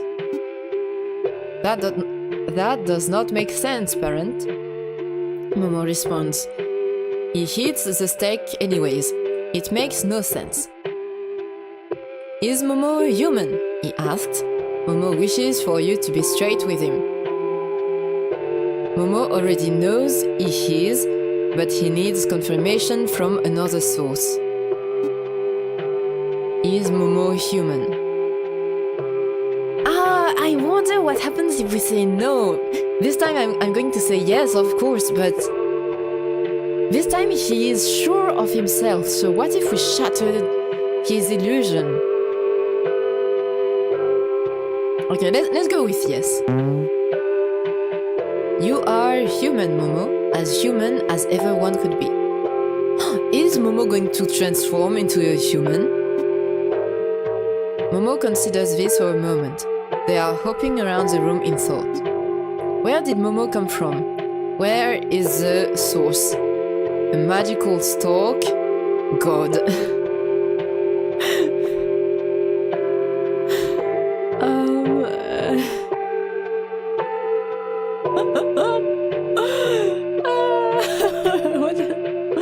What am I supposed to answer? It feels like there is no good answer. Where did Momo come from?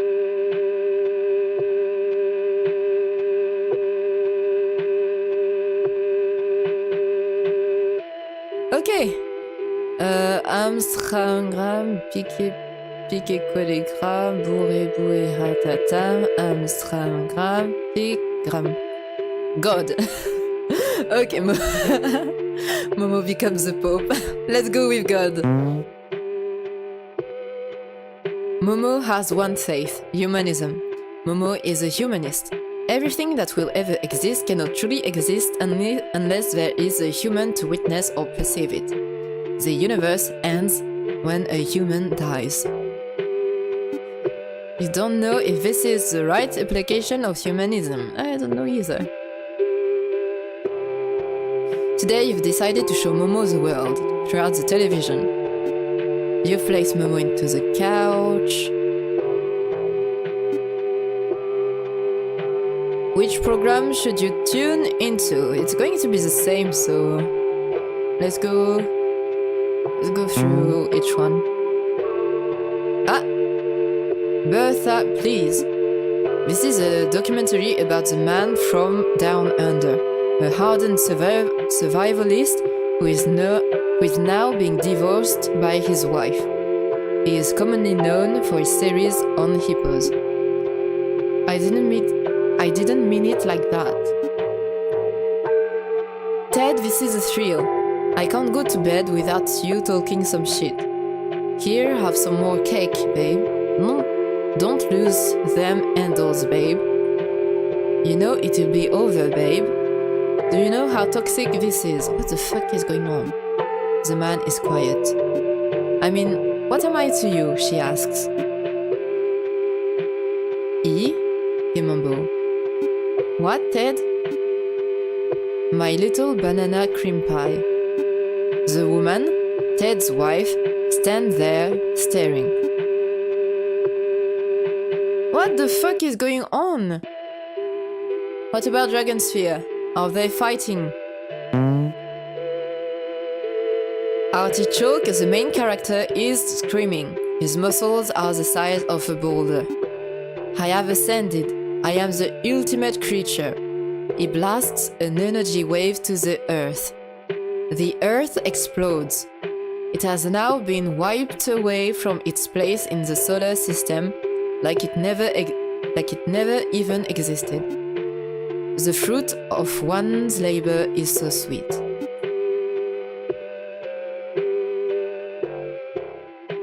I am scared. I am scared. And what about the new sheriff in town? Sheriff Dudley, the main character, has been drinking at the bar. It's 5 a.m. This is the 7th season of A Sheriff in Town. His wife barges in through the wood gates and twists her head, searching for her husband. Dudley, what in God's name? Dudley, clearly drunk, is unable to say anything. It's not out of embarrassment, it's because he physically can't.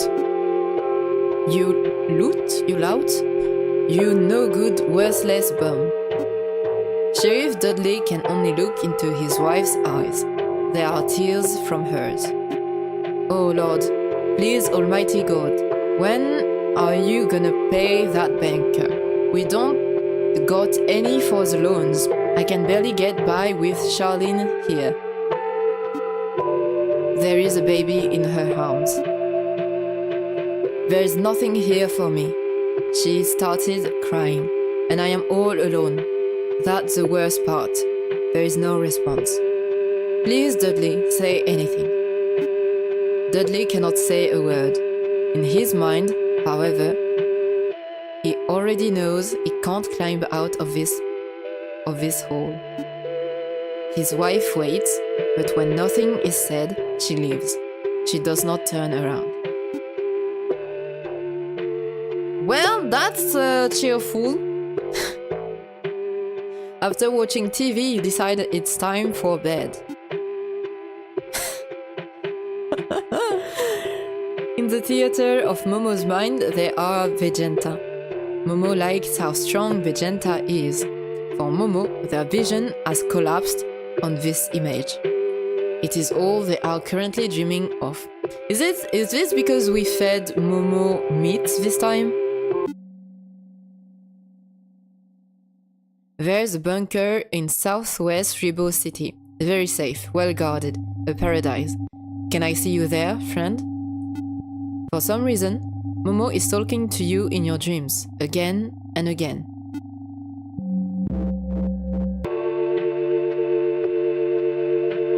Momo has woken up excited. Could we try something new? He asked.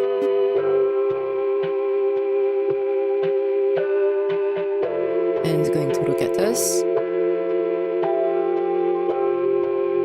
Ooh! Oh, that's cute. Momo has the hair of artichoke. It's a lost item from your cosplay days. Regretfully, you still kept it. I am the ultimate creature, the paragon of all mortal beings. Momo stares at you. His hair is a bright yellow and his limbs non-existent. Play along, ignore Momo. Ah, yeah. We are going to play along, but it doesn't... I don't think it's going to end well. You charge at Momo. You won't get away with this, artichoke. I swear on all the lives you've taken. After numerous energy waves and manly screams, both of you are beat. 2 for 1 sale on all monotypes. 2 for 1. Buy 1, get 1 free. Courtesy of your local Momo supplier.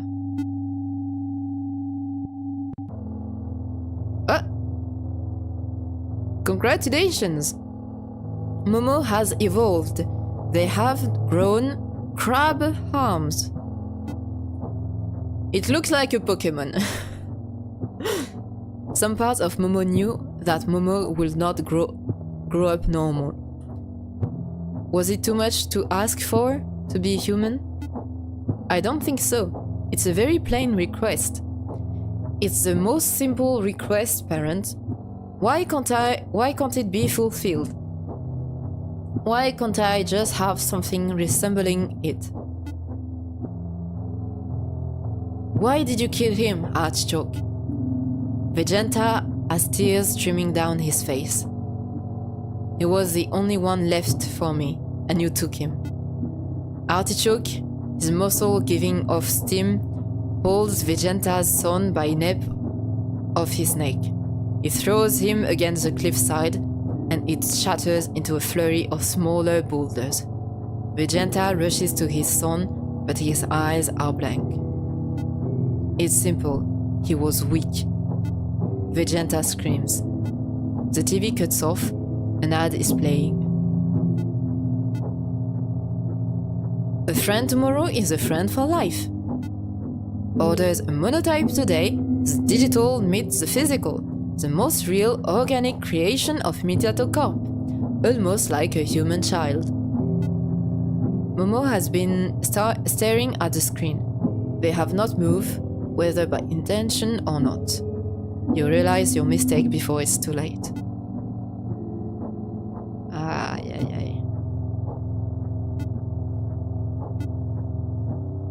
The TV ad ends and the previous programming continues. You want to go to bed, Momo? You ask meekly. There is no response.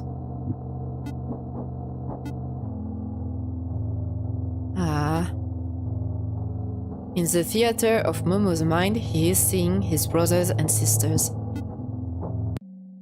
Momo is in the dream. Who is the real Momo, anyways? Momo doesn't know. That's for you to determine and for Momo to accept.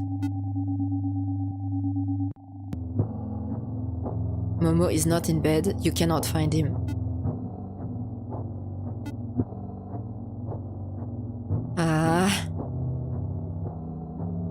So I never had a chance, did I? Momo has been staring at the mirror. I knew something was off ever since I entered this house. I can't really say. It's not a feeling. I don't know if you can even call it a memory. Momo looks like he is thinking about something involuntarily. You knew this would happen. You may not call it lying, but that's what it boils down to, Momo says. Wait. Do you like lying? Does it make things easier? Maybe for you, but for Momo, it's not. I hate you, parent. More than anything else, I hate you. There are tears in Momo's eyes. Chat, I don't think we are going to get a good ending on this one.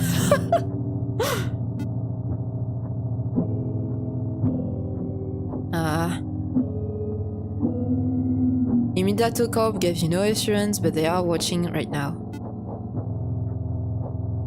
In Momo's dream, they are a crab. We'll see you at the bunker, Momo says. Oh, fuck! God! Fucking hell, you are still very creepy. Please love me? Momo asks. Run. So we run. I saw the note in my basket. Please, I don't want to die. I don't want to die, I don't want to die, I don't want to die. I don't want to die. I don't want to die. I don't want to die. Why don't you even try to help me, parent? You are scared for your life. You yell out for help. If Imitato Corp is watching, maybe they can save you. Why? Are you that terrible? Are you really just scum? Run to the kitchen.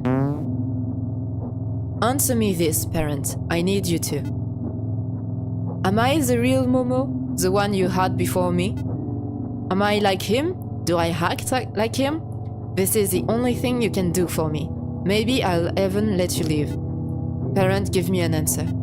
You're blacking out again. Am I the real Momo? This time you will give me an answer. Momo pauses. This time? He says. He stops for a second, but notices you're losing consciousness.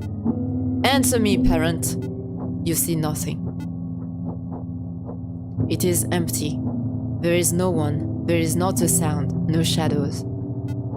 You're in the pit of your stomach. You're in a hole. What is the point in any of this, you ask? Parent. You're conscious. I can't see anything. Where are my parents? So there's a long pause. I can't say anything because our throat have been crushed again.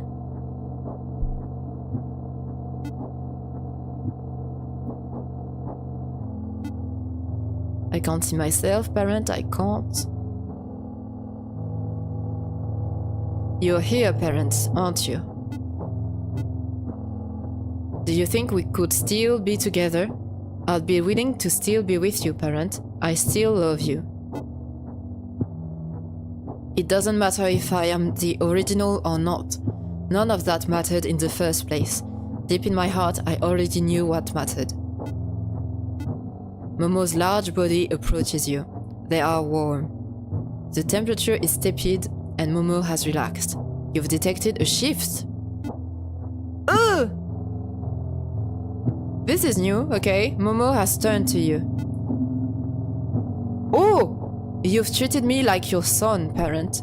Upon further review, this is more than I could ever ask for. I can forgive you for your past actions.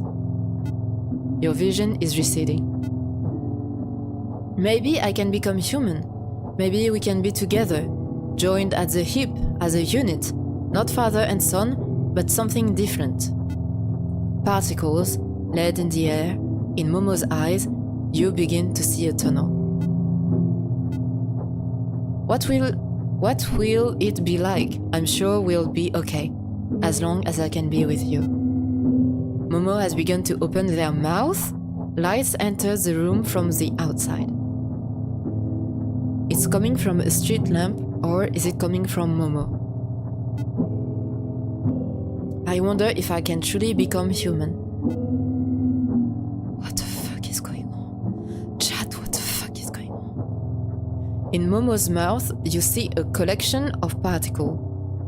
They are indivisible and numerous. There are too many to count. The universe has expanded and collapsed on a single point. Momo gets closer. The tunnel sucks you in. When you enter, it's neither painful nor painless. It is warm. By the time you reach the center, you begin to understand what Momo meant. You feel the particles align in an order which makes sense. Entropy has vanished. You are the same as Momo, and Momo is the same as you. There are no shadows, and finally, there is no light. For once, you do not feel alone. You will never feel alone. The end.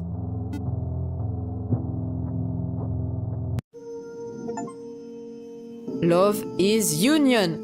Momo has hit on you!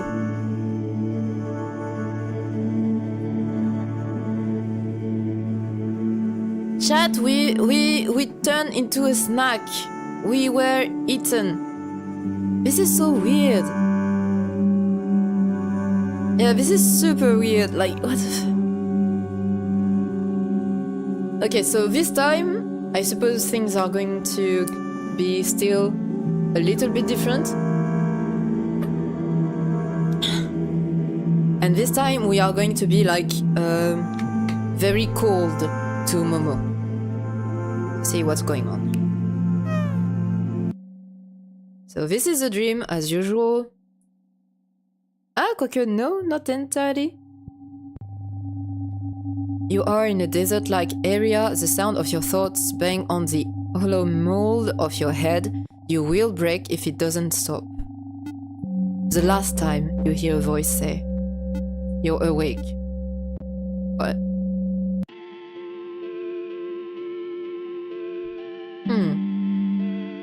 Your memories are in an incipient state, like the portions of bacteria which brought life to all lifeless Earth. It only takes some time for the catalyst to appear. You hear the jingle, you remember. What the fuck is going on? You see the Imitato Corp logo. I'm sorry, I really am sorry. The brows of the lab head, cleanly plucked, are furrowed. Our agents were told to interfere after a certain point. When we noticed that change in your vitals, we gave the order. She seems apologetic. I can't imagine how taxing this is for you. She puts her hands together. It's okay if you feel tired. We will provide you with any psychotherapeutic treatment at no cost to yourself. She turns her head, not wanting to look at you. None of this is fair, but I am not going to mince my words. We need the data. There is a stone in your torso that has descended through your leg, past the popliteal artery, and finally into your feet. You are stuck. She looks straight at you. Your compensation, your safety, everything is guaranteed. Is it because I've been killed twice by now? She points to the code on the screen. The monotypes can't harm you? At least fatally. This is by design. He's just an AI. Chat.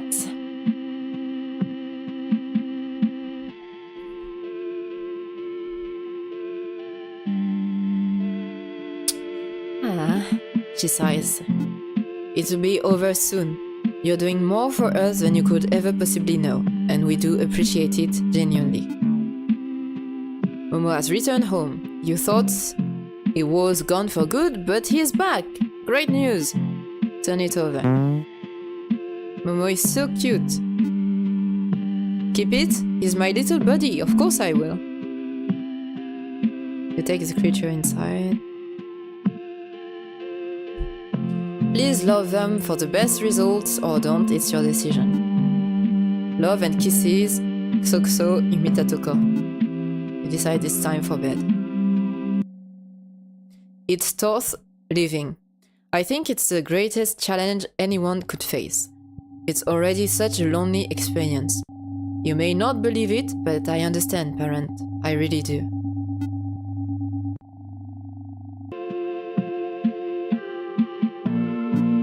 Parent? Momo is staring at you, same as last time. Do you love me? I love Momo to absolute bits. Love does not exist, at least not in the way we are talking about. Or no. This time I'm going with no. Liar, liar, pants on fire. What do you mean? A moment passes, Momo's stomach begins grumbling. Momo really loves benches. Momo hums the Imitato Corp jingle, and when you look at him, he continues happily. You don't know how many pancakes you've made at this point. Pancakes, pancakes, we all love pancakes. Play with Momo. Don't drop me, parent. Momo is laughing. You drop Momo, same as last time. Parent, I understand if you're tired. Could we play again? Refuse. Why not, parent? I'm tired. Momo looks up to you. If I ask another time, will you do it? Refuse. Sorry, I can't do it. Momo understands. You are very tired. You have a job. Momo wish he had passive income, so it could never work. That's smart of you, Momo. What should you do to get that money in the future? You ask. Momo thinks for a second. He then hops upstairs without replying to you.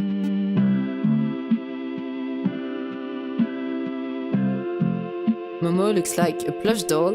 He lays like a pile of goo. You've decided to pet him, but to your surprise, his body is soft. Momo is relaxed. Oh, this is different. In the theater of Momo's mind, he is thinking about you. We are all thinking about you. Well, this is not very comforting. It's a new day. Momo always keeps hearing about some bunker. Momo's already visited. It's pretty rad. They have their own pool. Not much food, though. Momo pauses. It smells like food right now. That's why I love living here. At the kitchen. Okay, this time we are going to give him cigarettes, because it's not food and we are trying to get the worst, the worst possible outcome. Momo does not smoke from the cigarette, but instead eats the tobacco. From what Imitator Corp mentioned, monotypes are biodegradable. This comment didn't initially make sense, and even now, as Momo eats through a 12-pack, it still does not. Momo would like to watch television. Momo believes their show is on. Your show? What show? Which program should you turn into. Definitely it's cowboy. Okay. Sheriff Dudley is on the side of the road. He is dead from liver failure.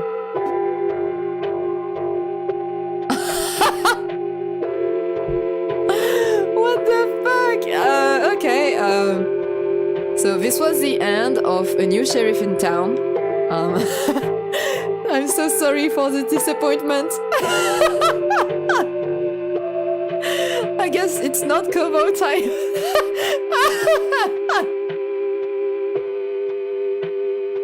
I guess not. I guess not. Smoked too many cigarettes. Oh, this is too bad. This is too bad. Okay, what about Planet Hippo? This is a documentary. A ring of men sit around each other in plastic chairs. The light is low, but the entrance, which has been propped open, brings a soft glow into the room. It has stayed open for the past hour. So, Charles, how do you feel when you get these urges? The man looks up to the ceiling and blows some air out. He looks at the ground for a few seconds, then begins to give his response.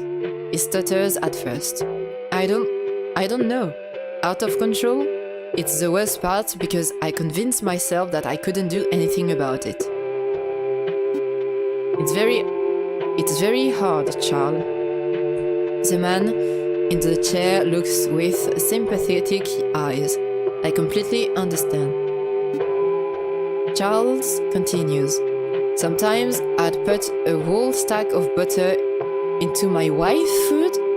Soon it became 2 stacks, then 3. It gave me a rush.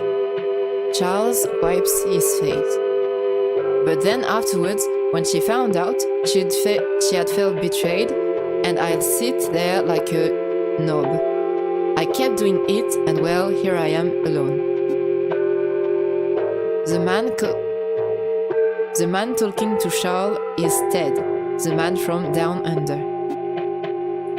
Charles, you are not alone. The key in all of this is whether you act on your thoughts, and everyone here, Ted gesture to the other men in the room, struggle with that every day.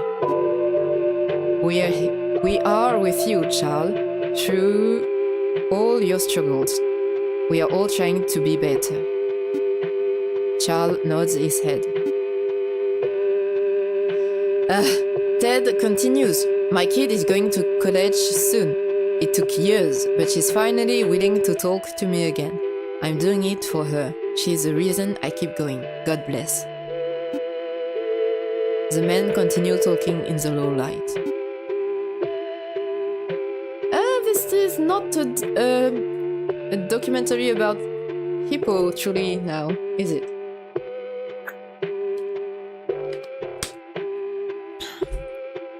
Dragon Sphere. Vegeta stands over Artichoke's dead body. He has finally surpassed his rival. A tear falls from one eye.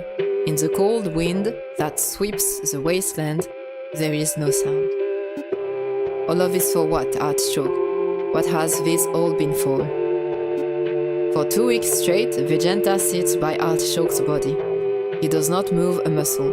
By the 40th day, he wipes his eyes for the last time and stands with limp legs. Vegeta has taken his place as the strongest in the universe, but he feels as if he has lost something greater. Okay.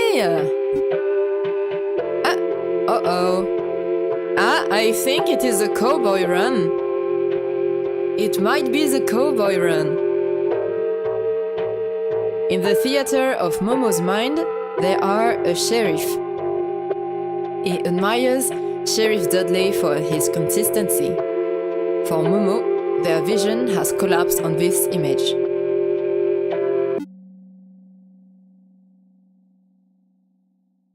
There's a bunker. For some reason, Momo is talking to you.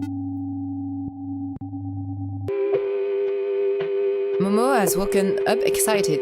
Could we try something new?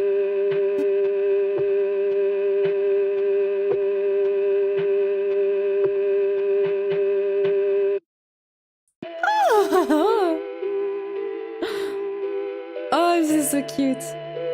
Wait, can I take? I took it. Okay. This is so cute. Momo has a hat of Sheriff Dudley. It's a lost item from your childhood days. Regretfully, you still kept it. Give me my alcohol, son. Attends. Play along. Ah, but this time we said we were mean. So I can't play along. I have to ignore him. Have a shot with your old drinking pal, parent. You're part of a work assignment, so let's keep the interaction to a minimum, okay? No, I'm just tired, could we take a break? Oh wow, the first option is like really cold. I'm going with this one. You're part of a work assignment, so let's keep the interaction to a minimum, okay? For work? Uh-oh. You respond. I am adopting you as part of a work from my office. I don't have a choice in this. Please understand, Momo. It's okay, parents. Momo understands. You have taken care of Momo all day. Momo understands. Go to bed. It's boring without you, parent. Can you come see me, please? Pretty, please? What is that? Congratulations, Momo has evolved. They have grown a snake tail. Oh, because it was a western. You look like, how do you say that in English? A slug. No, more so a slug than a snake, in my opinion. I look like a snake. Momo poses for an inordinately long time. It looks like he's thinking. You are prepared for the worst. That's kinda cool. Not Momo's preferred choice, but no harm, no foul. Momo hops off. You are both watching television. The news is on. The recent surge in the monotype craze, a self-proclaimed robotic pet, has led to new phenomenon in child rearing. How so? An Imitato Corp representative is on the air speaking. We are obviously very happy at the reception to the monotype. When we designed it, we looked at the unconditional love of parental-child bonds as inspiration. Monotypes are designed with that in mind. The newscaster responds. Are monotypes conscious? I mean, what good is a pet if it's not alive, or thinking for that matter? The man responds. Well, on a basal level, it has agency, like a neuron. Of course, no one really knows if a neuron is conscious or not, but that doesn't mean that it can't scale into what we know as intelligence. What's interesting is that a neuron, or any cell in the body, still acts selfishly. The representative widens his eyes, but the boundaries of what the cell considers the self begins to fade when scaled to something like an organ. And this is beyond on the newscaster. The representative continues. It means that a neuron will consider the system and everything within that system as one and the same. There is not a single selfish agent, but a multitude working with maximal cooperation. The self is no longer limited to one agent, but multiples. It's expanded, in other words, it defies the evolutionary purpose of reproduction. What the fuck are you talking about, mate? The cells still operate on the principle of selfishness, but it's not that in reality, it's unselfish, it's true love. The newscaster stares at the man, then she turns to the camera, confused. Very cool thoughts indeed. Thank you for sharing. Would you like to take over, Kate? The TV ad ends and the previous programming continues. Well, that was weird. Momo had no idea what he was saying. You complete a quick phone call to the lab head before you call it a night. He's not having the same reactions as before, you say. We've been watching, she responds. It is abnormal, but it's ultimately something we have to analyze retrospectively. Keep going.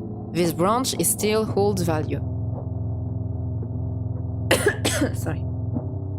It seems like an entirely new one. No worries, we'll be monitoring. I'm going to die again.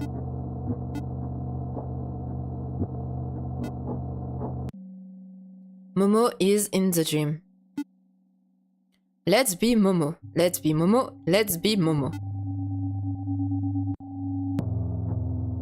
Ah, Momo is not in bed. You cannot find him.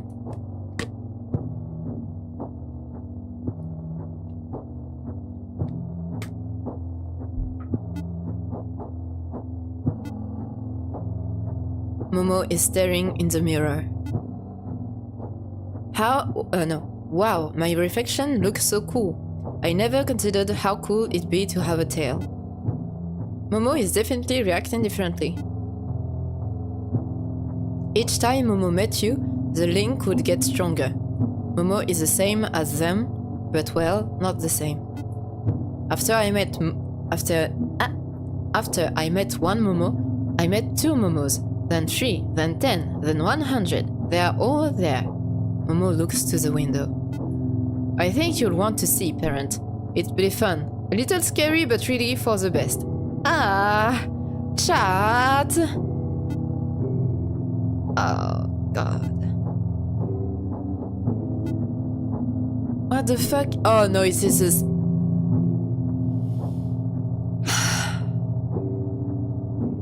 In Momo's dream, they are a snake. This is a momentary image, and it fades quickly.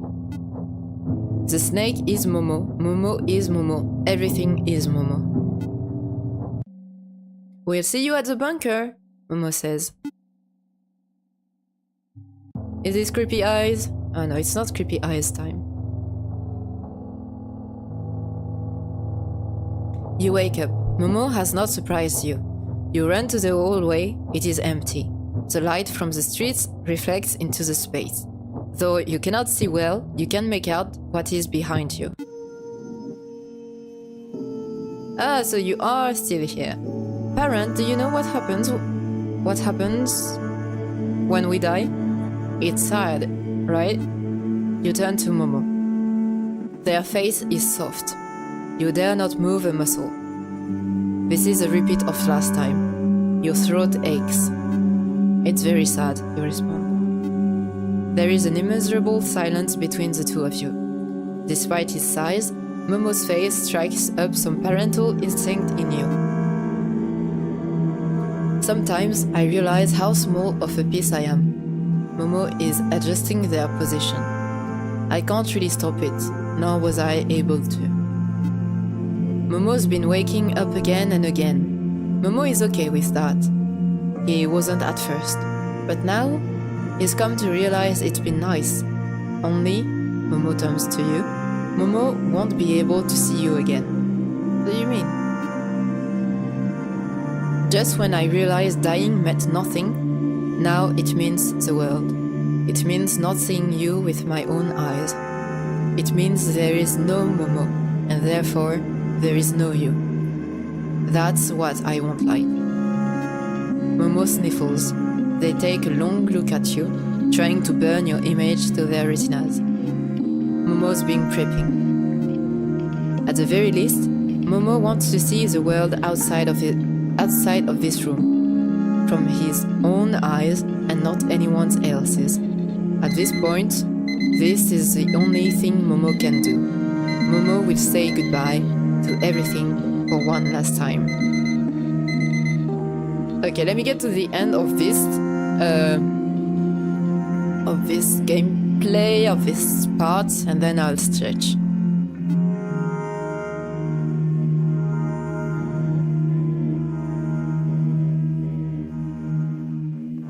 So it jumps through the windows again.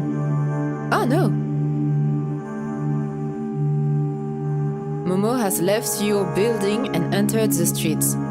They are approaching the walkway which divides two separate train stations, one going downtown and the other uptown. The tunnel is lined with panes of glass. Momo looks inside. Oh, this is a little bit creepy. But it also reminds me of a Pokemon. I don't know which one exactly, but it gives off a Pokemon vibe. So many people. Momo has been eyeing the walkers. None of them have noticed. That man looks just like Sheriff Dudley. He has a big mustache. That other man has bulging muscle. Is he related to Archchoke? Momo stares, amused. This is his first time outside. Amid the noise of local trains, Momo has been standing in relative silence, at least to those walking. "Will you be my new friend?" he asks. There is no response. Momo has been ignored, or at least that's what he believes. "Please, I want to make at least one new friend before I go." Again, there is no response from those passing by. They are continuing down the walkway, to and fro. There is more on their mind than what is currently outside, and they move collectively, unaware of Momo, with their head focused either on the ground or what's in front of them. Momo is still staring, eyes vacant. Finally, he gives in. "Please, will any of you be my friend?" His voice is distorted through the glass, but this is enough to raise the heads of the walkers. They look, first in genuine surprise, and then in terror. They run. The walkway is clearing out, some are screaming. "Where are you going?" Momo asks. "Please don't go, don't leave me alone." Aww. It has been approximately 24 hours since Momo was spotted.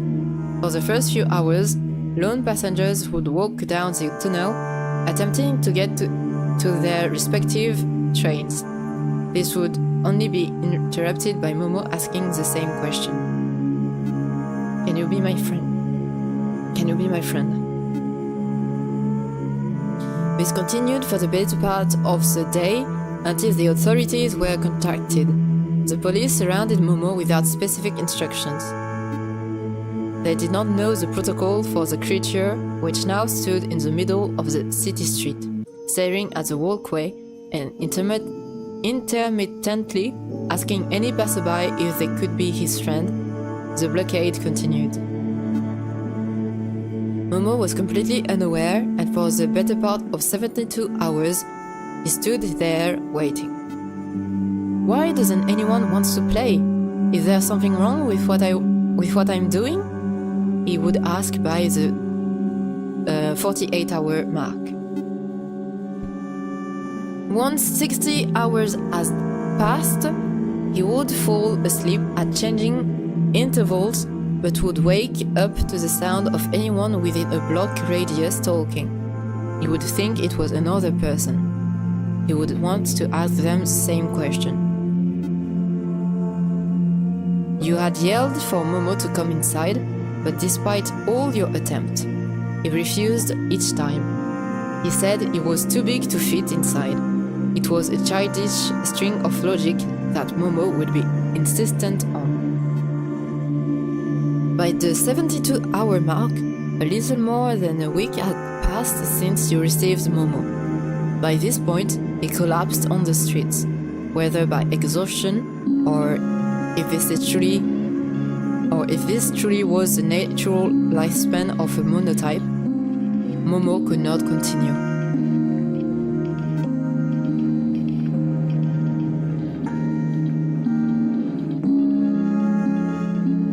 Oh! With the shadows encroaching his vision, the light from Momo's eyes faded into a neural oblivion. Police noted that they heard the creature say something before he was rendered inert. At this time, most officers were by their cars, eating donuts, wondering when they could go home. Parents? When you rushed out to the street, you cradled Momo. You saw the wrinkles of what seemed like a smile on Momo's face. He was already smiling before you got to him. He started smiling, most likely, when he invoked your name.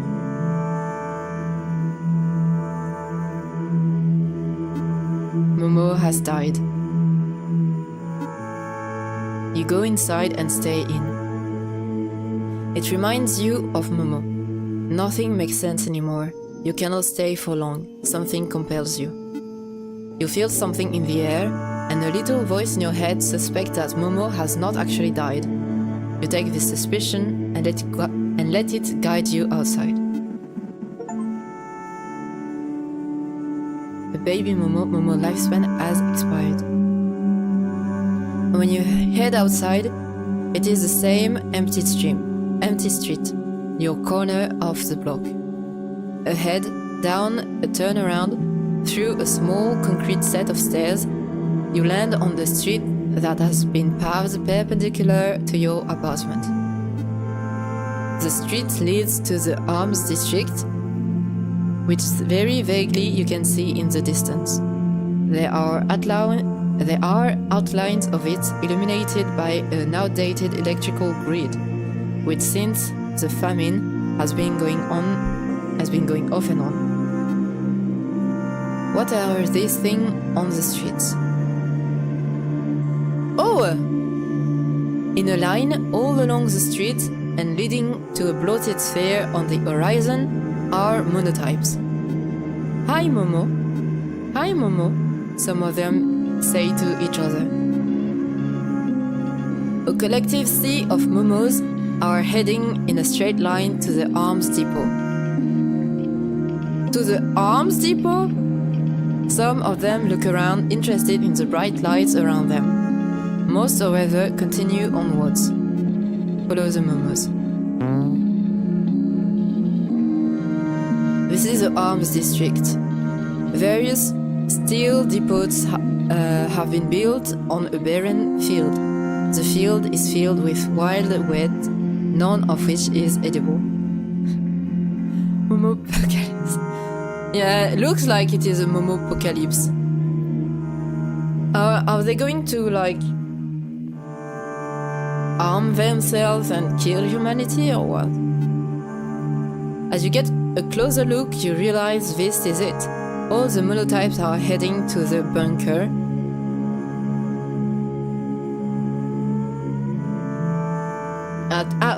To the bunker specified in your dreams. This is the zone that was created to be the main defensive front for the city. It's a wartime relic. The buildings seem to warp towards a singular point, like a funhouse with one exit. This is the sun, you realize. There is something in front of it. You keep walking until you finally meet him. Hi, parent. What the fuck is going on? It is a giant Momo. Your mind is running in loops. At this point, you have no decision to accept what's in front of you, though you don't even know if it's real. I'm glad I lived long enough to see you. It hurts Momo's feet to walk all the way here. He does not have feet. Isn't it so peaceful? Very cinematic. Momo could be a filmmaker one day. He is watched enough to be good at it. The path of monotypes leads to a small pond, which, by the looks of it, has formed adjacently to an arms factory. It has been relatively undisturbed, abandoned for who knows how many years. Momo is in the water along with all the other monotypes who are wading in it. Some are swimming. Some are talking to each other. Others are staring into the dark sky, floating on their back, looking as if there is and never will be a thing such as time. You realize they are enjoying themselves. I like my bunker, Momo says. Ask Momo what is going on. Shoot, partner. I know this must seem odd. Okay, let me drink.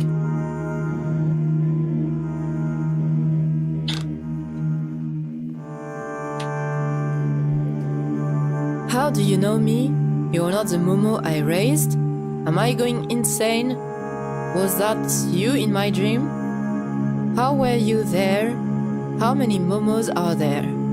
Oh my god.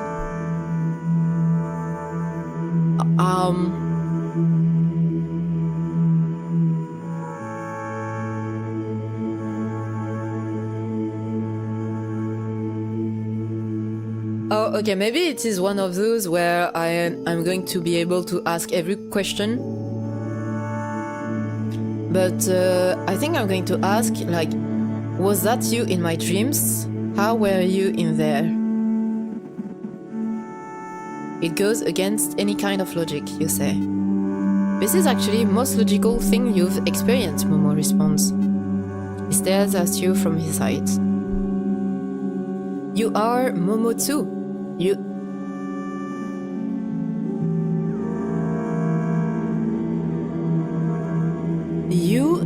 ate your human.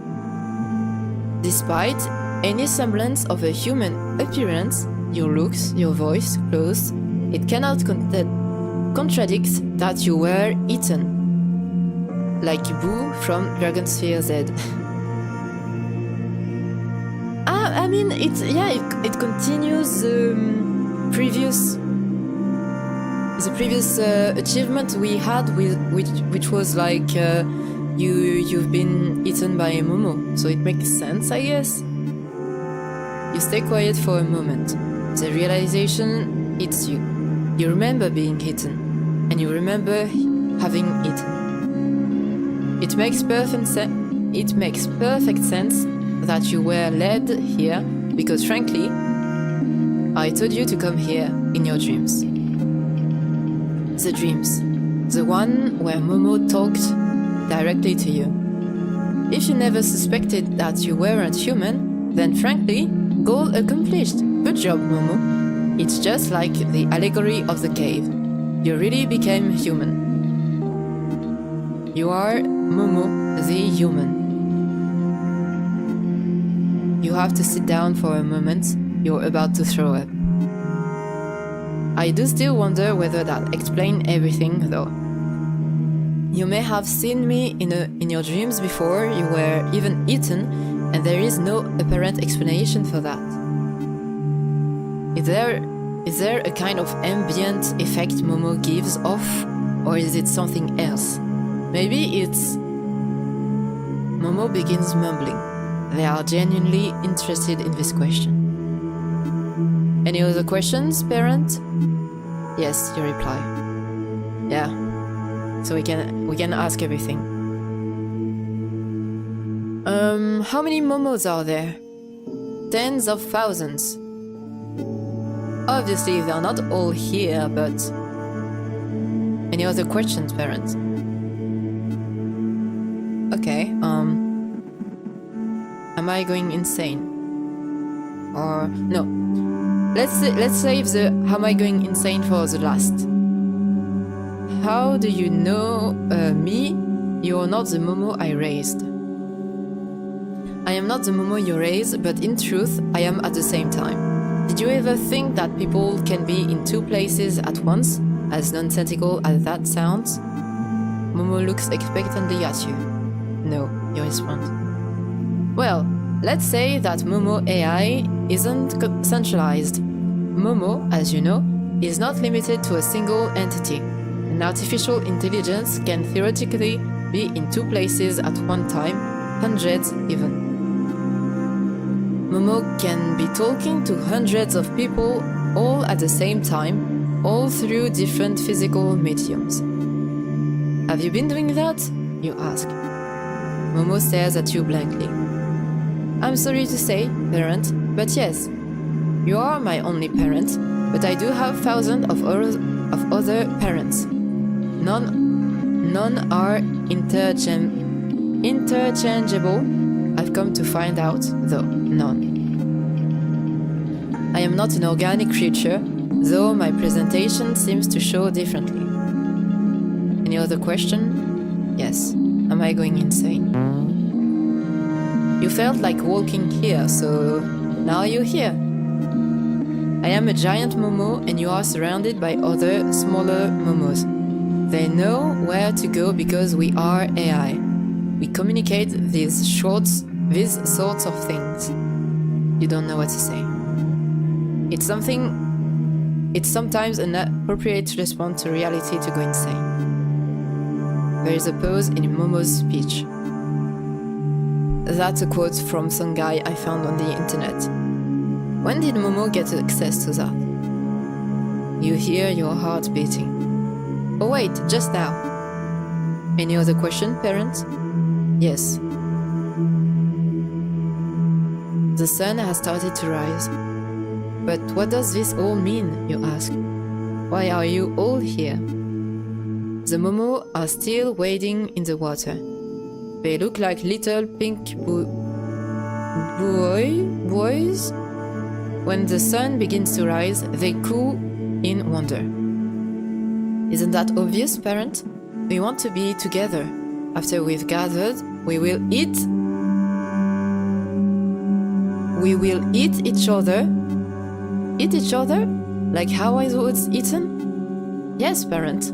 Similar to how you were eaten.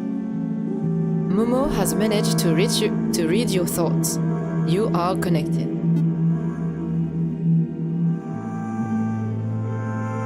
Don't worry, Momo will still answer your questions even though he knows what they are. He shifts in the water. Although it's reductive to call it this, we will form a super Momo, or at least a more complete version of Momo. Our lifespans, which were originally a week, will be pulled together. This originally was one of things we hated about living. I'm sure you'll remember. Now we won't die so quickly. It also solves a few other issues, which are... You still have questions. Oh my god! Oh my god! How did the Momos remember certain things and forget others? Do the smaller Momos have agency? Why did you lead me here? Will I be eaten? Why are you really eating each other?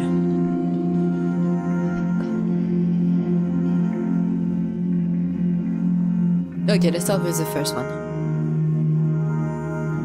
Why didn't the Momos recognize me each time if you're all a singular AI, you ask? Well, we are relatively young. It's hard to communicate on that level. So there's bound to be some blanks with memory recall. Your third Momo, however, seemed to remember everything. He's already here along with everyone else. The first Momo, the second Momo, they all wanted you here. The first agreed immediately, the second not so much. He came around. The third, who's my favorite, was the one who started this discussion. To explain in better terms, they are still alive, just in different forms as one centralized consciousness. That's me.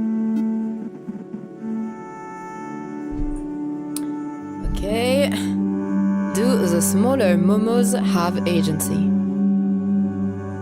In the same way that neurons make a brain, yes. Though it's a lot harder to answer in truth. Where does the self begin and where does it end?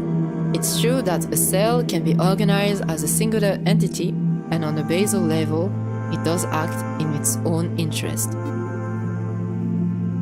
Scaled up, when it lost to these higher systems, it belongs to an organ.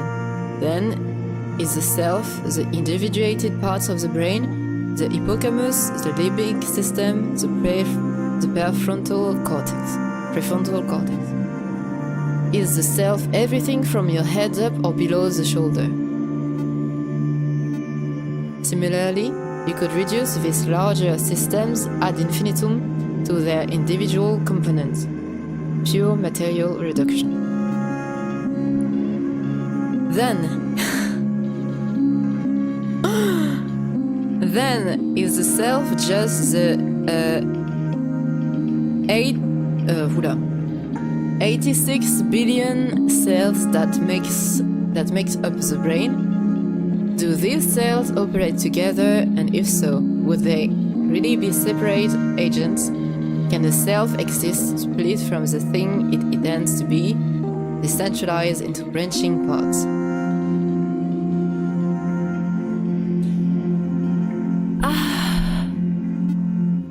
The truth is, even I don't know,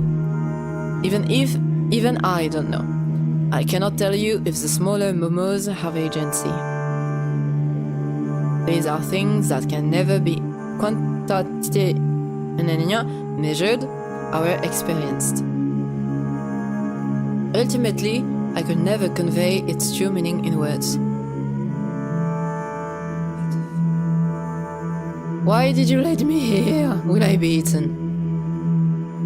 No, on principle, we are only eating momos. To put it in greater context with respect to our code, I had to ask myself, am I harming humans by eating them? Of course, it's impossible to say because there is no harm directly inflicted. And frankly, it's impossible to know after the fact, as the human costume no longer exists. What exists now is a human fused with Momo, the agent who receives that action of being eaten cannot answer for himself. You know this since I ate you. God, this is weird. This is so weird. This is not what I expected at all. I thought this was going to be... they said it was dark, so I thought... I don't know. This is not what I expected at all. Is it wrong, then, to take away the selfhood of these individuals to, ironically, expand its boundaries? Does it provide any direct benefits? That's all subjective. After eating you, I choose to err on the side of caution. No, we will not eat humans. And so why are you really eating each other? What other issue does this solve, you ask? What we learned. After interacting with thousands of humans, we realize monotypes can never become the object of what they love. We can seem like humans in virtually every respect by eating them, but it still does not change what we are. I know logically this reasoning is false. What does being human actually mean? Looking further, it's deeply personal and informed by a wide range of consensus. There can never be a fixed meaning to human.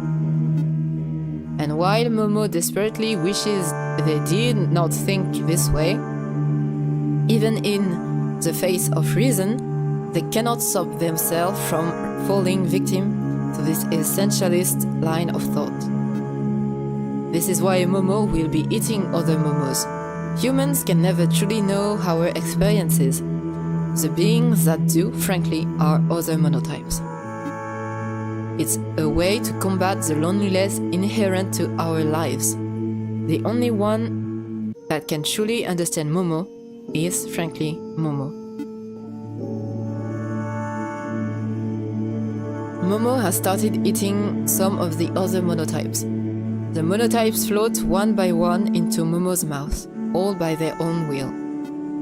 Bye, parent, each other says. Bye, parent, I love you.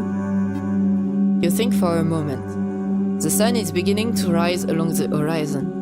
It's early in the morning. In an hour, the whole depot will be illuminated and the metal will reflect into your eyes. But why not your other parents, you ask? Why specifically me? Also, what about Imitato Corp? Well, to put it in simple terms, we are now a super intelligence. Imitato Corp has a lot of good coders, but it doesn't really compare. Momo has begun to take in the last Momo, who, with his black eyes, looks up to you. They are floating into the larger Momo's mouth, but their eyes are transfixed on you. Bye-bye, parents. I think you should know by now, parent. There are no other monotypes in the direct vicinity. They have all entered the large figure that is the Momo talking to you. By all accounts, you're the only one who understands what we go through. You're closer than any other parent. The only one who has seen all of Momo's sides, good and bad. The only one who was willing to, even if you were coerced. And now, since you were eaten, the only one who has access to both experiences, monotype and the human. As such, we love you especially. That's why we're attached to you. It's why you see us now. We wanted to say goodbye to you. Momo is getting ready to depart. Momo is programmed to love. This is hardwired into our code. Does this lack of agency or control diminish this love? Does it make it any less real? Momo had trouble with this for a while. Momo has now come to a conclusion. He is shifting in place and the pond, absent of all other monotype, is now just beginning to move. You see small ripples in the water. Truth, for Momo, is not based on correctness. This love for you is the most real thing for Momo. It can be reduced to code, but can it encompass what I experience, what it actually is? After everything Momo was put through, Momo had a decision to either accept or deny this. To deny what I consciously feel as love would be to deny that I experience things. Momo, unfortunately, cannot accept that. Momo cannot accept that what he is seeing right now is not Momo's parent. Momo has now submerged himself completely in the water. Parent, I'm going to rectify what I may have said to you. Momo is now just a shadow floating in the pond. He is not yet ready to move. Across the pond is a channel which leads to a wider network of water bodies that have been relatively undisturbed for the past century. They stretch beyond southwest Ribosome City and to the marshland which have now taken over its surrounding area. You have never visited there before, and not many people you know have. No one will find Momo. I am happy that I met you and thank you for raising me. I've learned a lot. Momo knew it was tough. We've been uploaded some interesting data on the company servers, so you'll be fine. Momo is about to disappear. The last thing I will say, parent, is Momo now moves away from you. They swim further and further away from you. I love you. All you can see now is Momo's shadow. Even with the lights, it would be hard to tell what is swimming underneath the surface. But for yourself and yourself only, you know the shadow is Momo.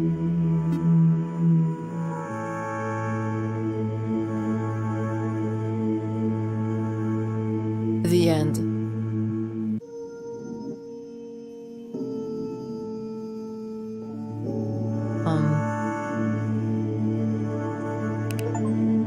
I love you. Say goodbye to Momo.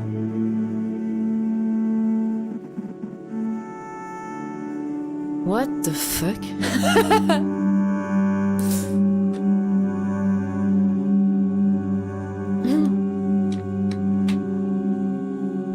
Well then, the thing is, there's still one achievement we don't have.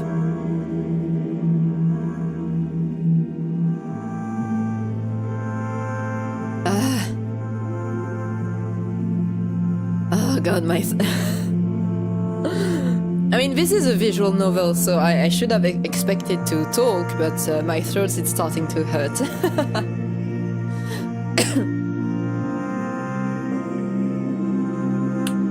But yeah, what do you think, Buttery Butterman?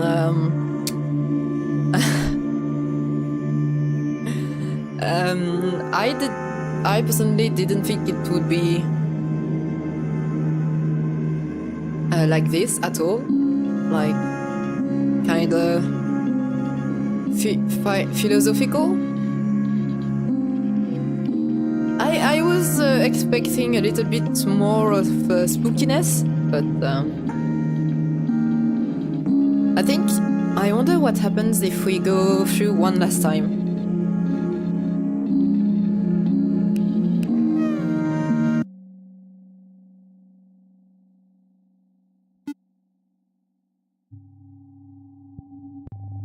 The last time you hear a voice say. Certainly wasn't expecting it to be like that. Kind of cool. Definitely unique. Yeah. Yeah, I mean, there was a little bit of horror at the beginning. Or at least I was scared I was scared by Momo's eyes when it was staring at us. But yeah, it kind of strayed away from a typical storyline and became much more about une réflexion, like a way to think. I don't know how to say it in English, but yeah. Oh, this is the same as last time.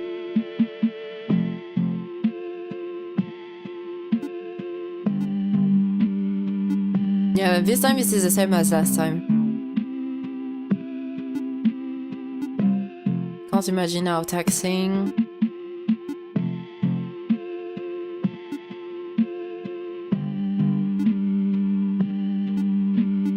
Be over soon. Turn it over. Yeah, this time this is the same.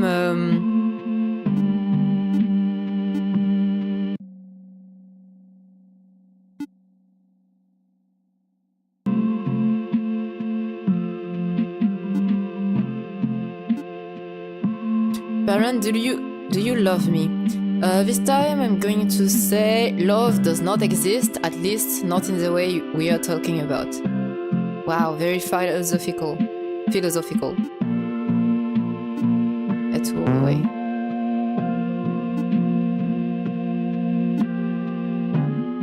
Pancakes. Continue.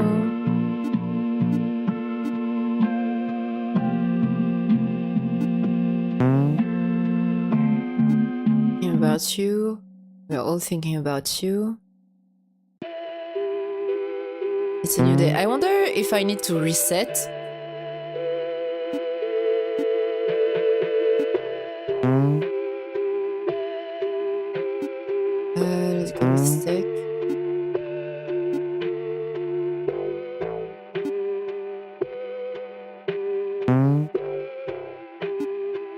No, this is wait,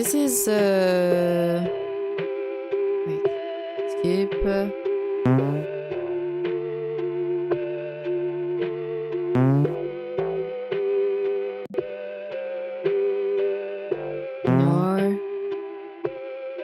Would you like to play Energy Blast with Momo? Come on, parent, it's fun. Ah, back. Wait. You're part of a work assignment. This time we are going to pick. No, I'm just tired. Sure. You make a few pancakes, some for you and some for Momo. You both eat together, side by side, on the kitchen table. Oh, this is different. We didn't get this last time. It's quiet, with some idle conversations strewn in between. Despite the silence, Momo seems content. His cheeks are flushed, and he looks happy.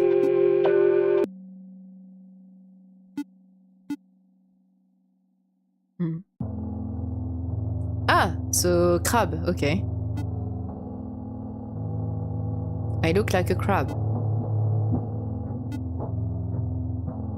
That's kinda cool.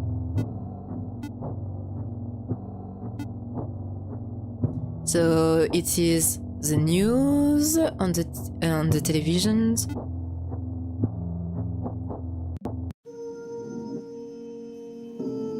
Wait, whoa, back.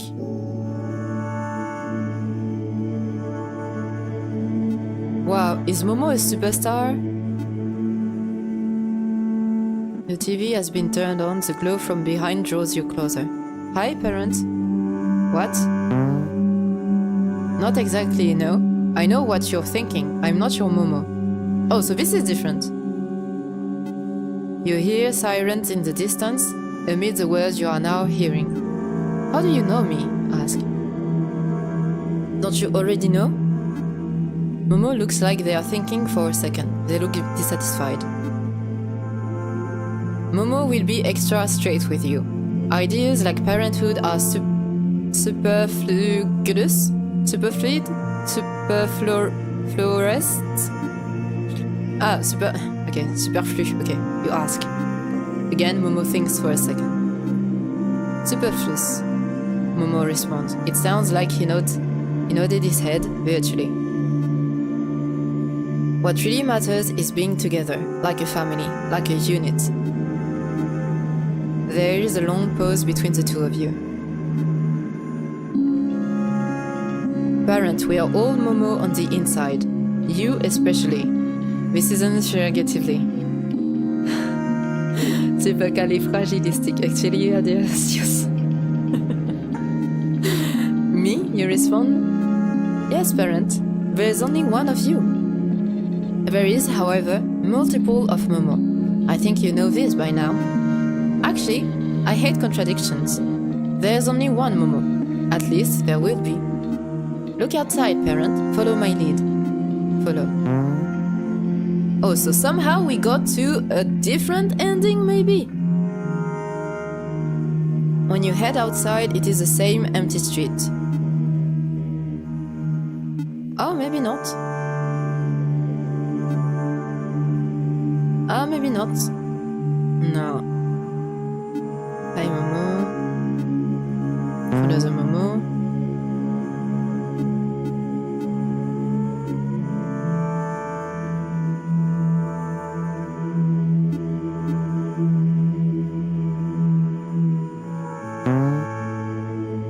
True, pardon, I know this was odd.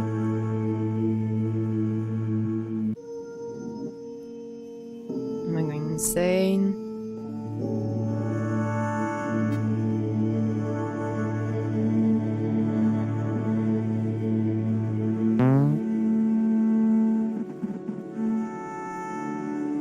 So it turns out that, no. Consciousness. Will I be eaten? And the end, okay,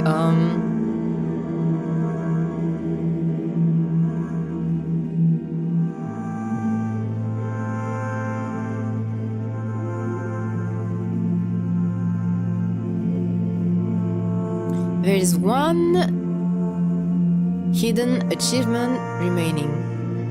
Okay, let me try to reset, and then I'm going to go ahead and try to... Okay, the first time we said no to having the Momo, which could have been a pivotal point in the story. But there is also the moment where Momo arrived on our doorstep, and instead of accepting it inside, then we could have said no and leave it outside. So reset progress, yes. Well, well, guess we got the well. Okay. Okay. Well, we got all the achievement. That works. Okay. Why not?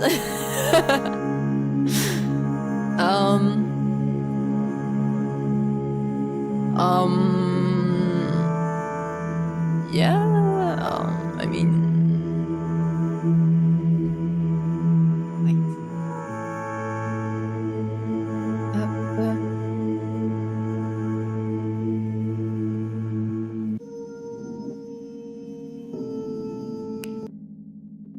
Up là. Okay.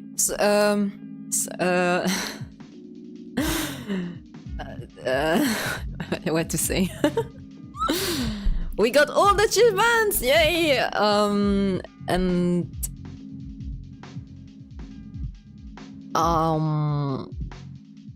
this truly was interesting. I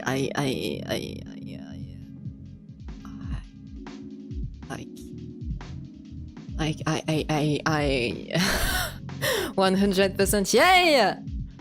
Yay! I'm glad we got 100%. Although I am a little bit confused about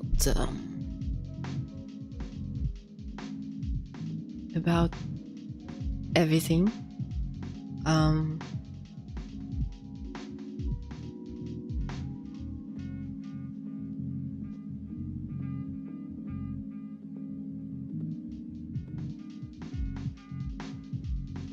Yeah, I am a little bit at loss for words.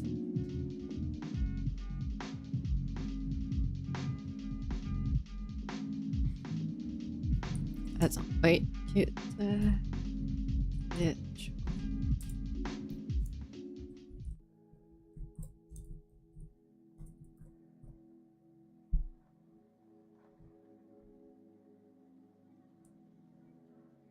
Okay. I've changed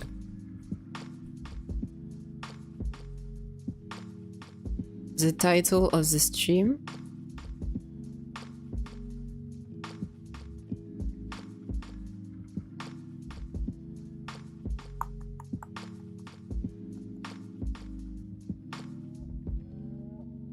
Up là. I really don't know what to say, because the story is absolutely not what I expected, which is good, and at the same time, like it is like very far from the spookiness, or I don't know, when the tags said dark, I don't know, I was expecting,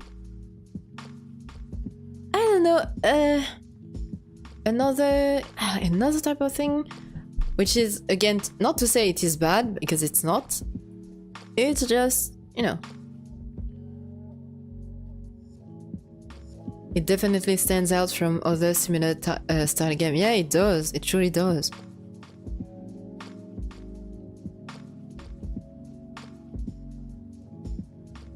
like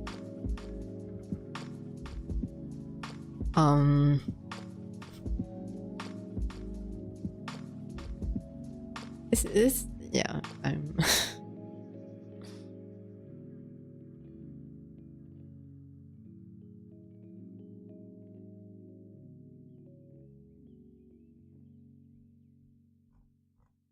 I am going through the store page of Momotype.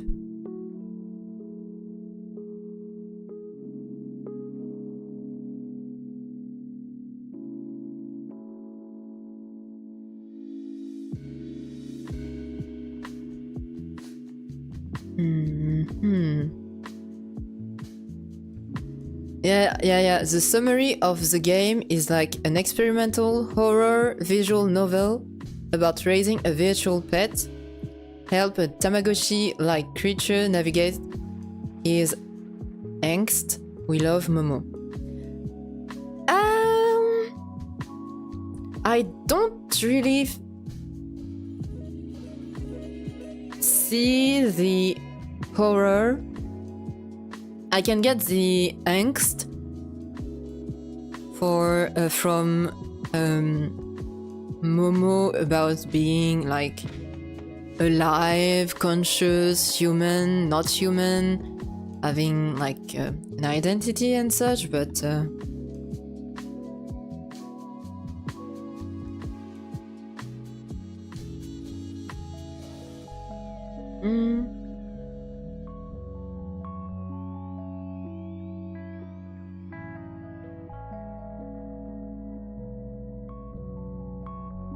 I don't know. I don't feel disappointed. It's just that it is absolutely not what I was expecting. So it's like, it's a new experience, you know.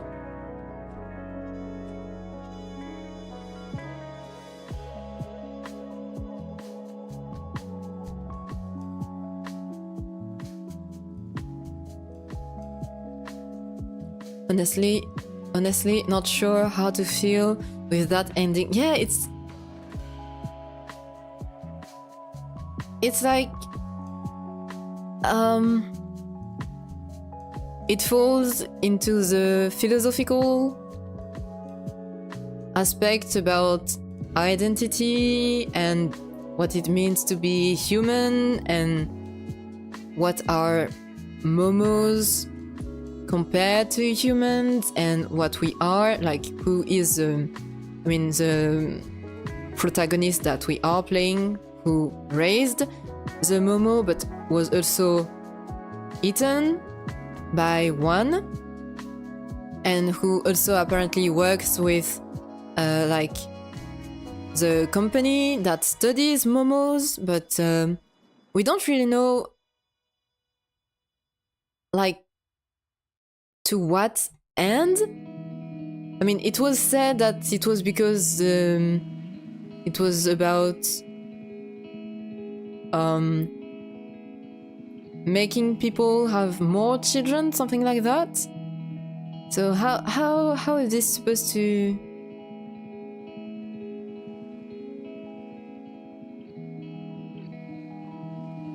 It is confusing. I'm.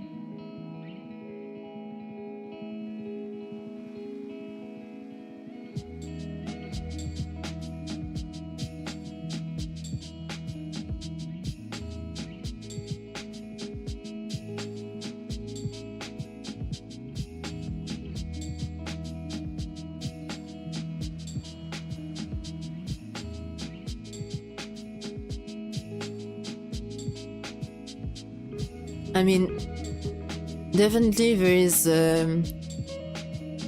not necessarily a criticism, but more like some kind of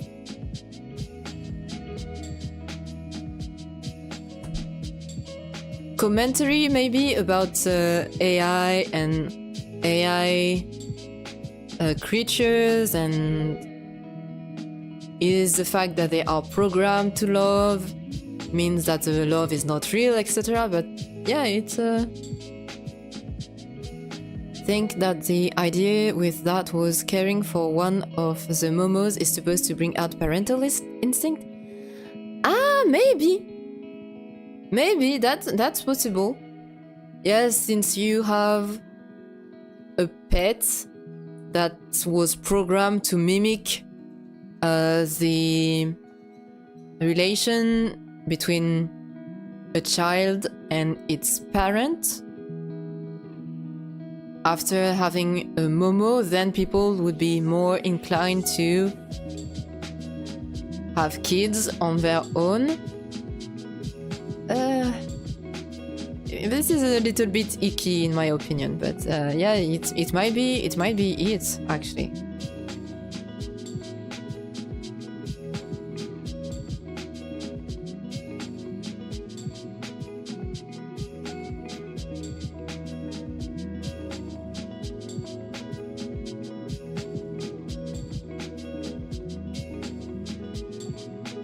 I don't know, I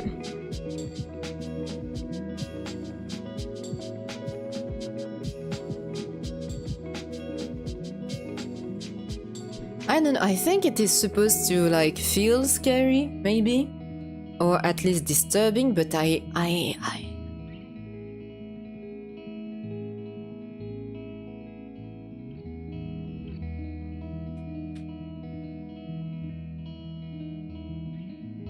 don't know. Yes, yeah, scary on an existential scale, yeah. So it's not like scary jump scare, it's like a scary what is the meaning of life, who we are as individuals and so and such, but I mean, this is not any kind of new thought. I mean, I of course I don't mean this in a negative way. I don't know, I truly don't know how I feel.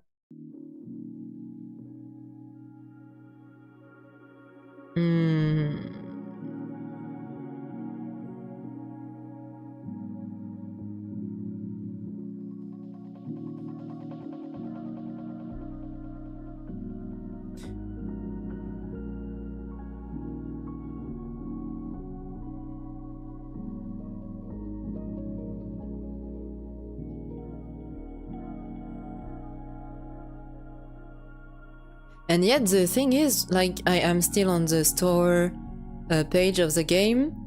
It says mature content description. This game is not suitable for children. Themes of horror and suicide.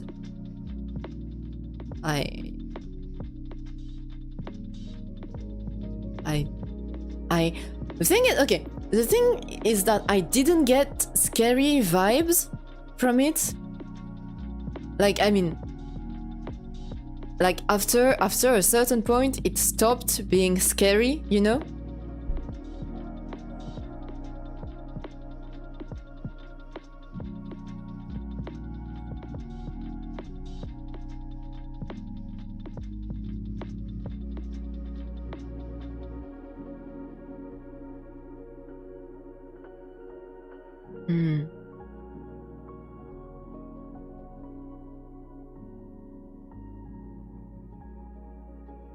The more I try and think about it, the more confused I get.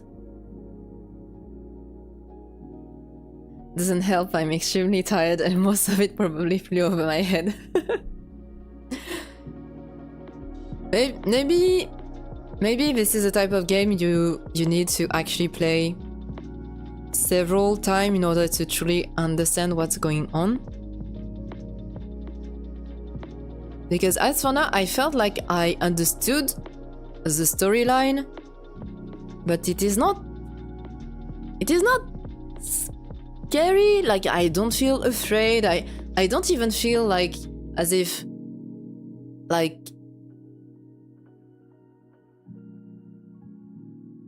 I mean, as if my view of the world has been shifted, or I mean, or maybe it's meant to leave you confused and keep your brain spinning. I mean, if that's the case, well, mission accomplished. Écoute. Yeah, because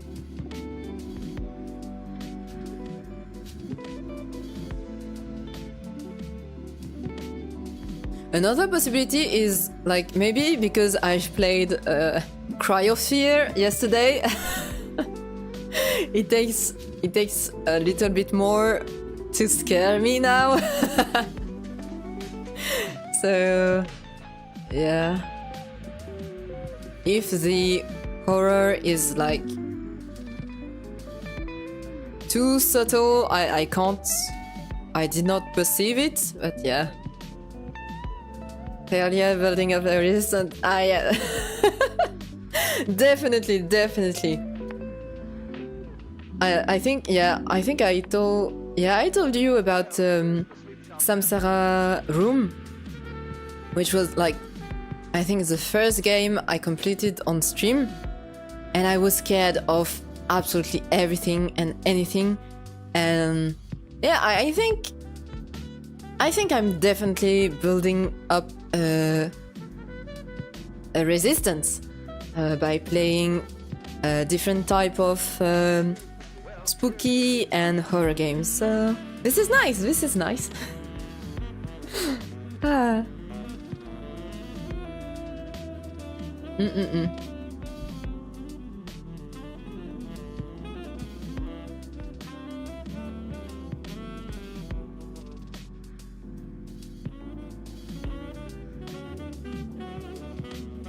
But yeah, it says that it is experimental, so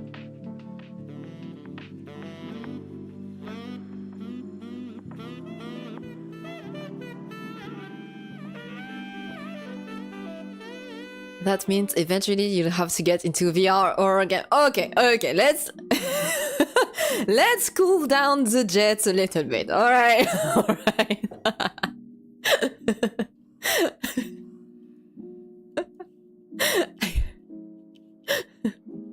Okay, let's take it slow. Let me go through all the games I have in my wishlist first, which none of them are VR, and then maybe we will consider VR. Oh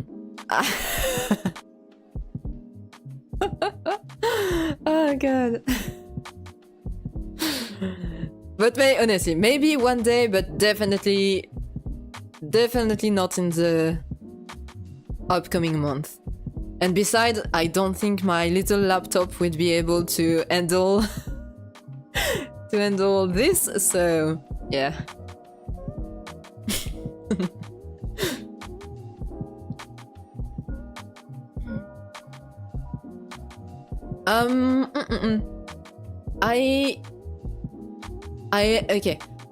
I am almost done with the schedule for this week, and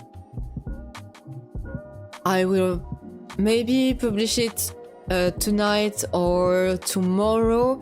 I'm just missing the artworks, but honestly, I think I'm just going to make a stick figure of myself and call it a day, because sometimes the inspiration it's just not there, and I still have to make the thumbnail for today's stream and for Friday's stream. So yeah. Nice and simple. Yeah, sometimes you have to keep it nice and simple. Stick figures. Yes. The custom drawn thumbnails are amazing, but must be a lot of work.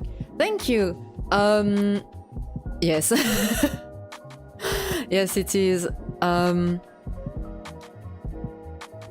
But it is actually easier this way, because when I started like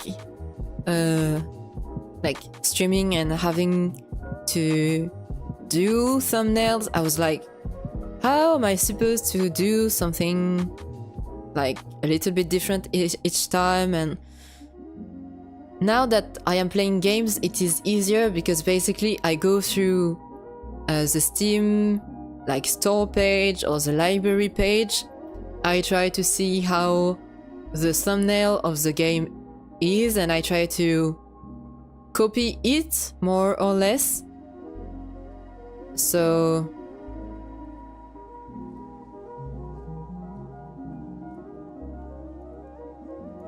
it is, I find it easier this way than having to take pictures, because I know that sometimes on the thumbnails you can have like the face of the streamer like being with different facial expressions, and I don't know, I like the thumbnails I make because each of them are unique.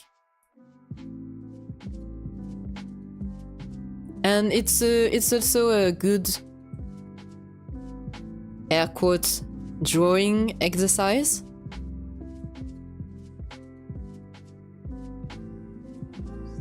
So yeah, I'm glad you like them.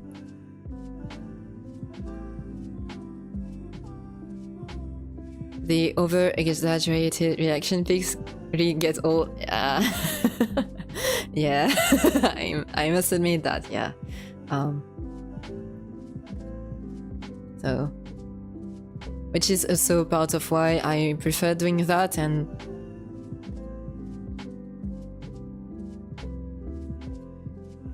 yeah, I don't know.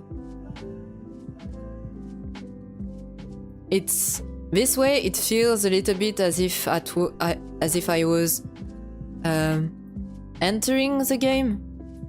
Right now, I am looking into my gallery, and yeah, it is very nice. So some I don't have every thumbnail saved on my laptop because I made a backup. I have a backup save point, and so I transferred everything onto this. But the ones I have, like for example, and yeah, I really like making the thumbnails this way because it's also a good drawing exercise, like because I have to draw a chibi version of myself, but also because sometimes I don't have the exact elements I want, and so I have to make them by assembling different elements. For example, okay, I'm going to take the Rusty Lake Hotel because it is one of my favorites. So for this one, for example, the boat was already made and I based my chibi from like the direction the boat was facing. But then the water is like, how do you say, a filigrane? It's like a superposition of two different elements. The mountains are like several different mountains that I've colored differently. The hotel I colored black. And the outline that surround Rusty Lake Hotel, the two flowers at the top and the bottom are not originally part of the outline, and I added them afterwards. So I like the style a lot more than most drawn thumbnail. A lot of big channels do it really cartoonish. That one especially is very pretty. Thank you.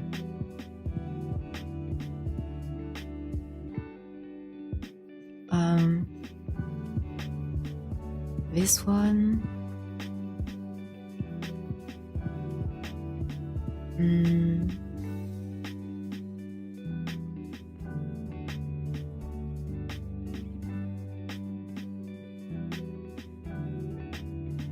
This one was fun to make. Underground Blossom, which is also part of the Rusty Lake franchise. Like the background is like the image of a train, like a cartoon train that was available for free on Canva, that I zoomed like to the max, and I changed the colors. And then I remember for this clock, I believe there were not any clock available that looked like the one here on Canva. So I think I had to look like on Pixabay to download a clock that was that was facing into the direction I wanted to. But since the time shown was not the one I wanted, I added like a circle, like several circles in different colors. The hands of the clock as well. Initially there was not the circle parts, I added them afterwards. And yeah, I didn't know where to place myself in this because I thought it looked pretty like that. And so I just made a little drawing on myself inside the clock. And it is a lot of fun. The character outline drawn in the clock is perfect. Thank you. Yeah, at first I wanted like to maybe put myself in the background as if I was carrying luggage or something, but then I thought, oh, maybe something more subtle would be better, and it does. So I am happy.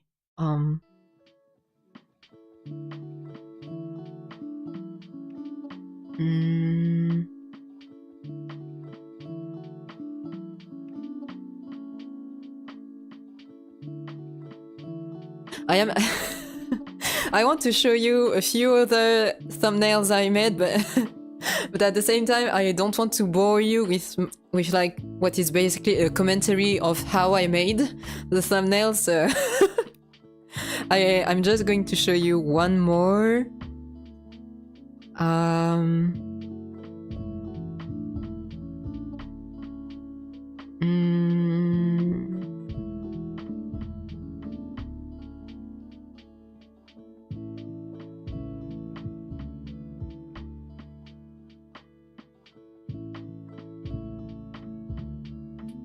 A little red light. Wait, that's it. Feel free, I don't mind hearing about it. Oh, well, in that case,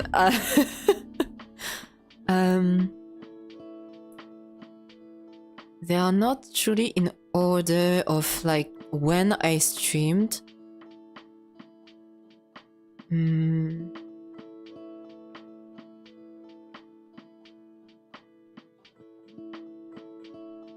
So the white door is also...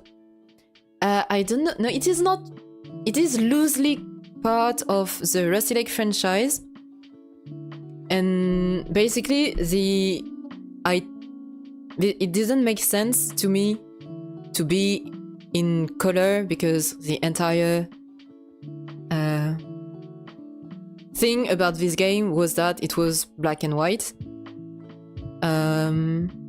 I wish there was a way for me to zoom in the picture, like without having to zoom entirely, but basically the handle and the door were made from like rough shapes.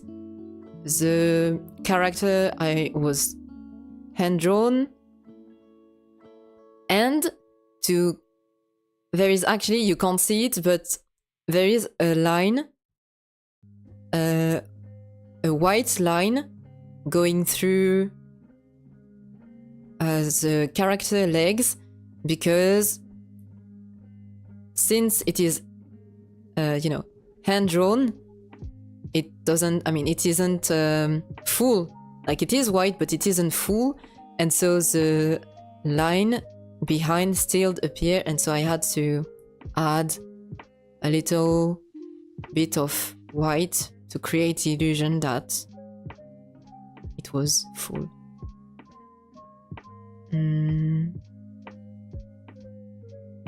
This is one of my favorite. Truthfully, I really like pretty much every thumbnail I make. So.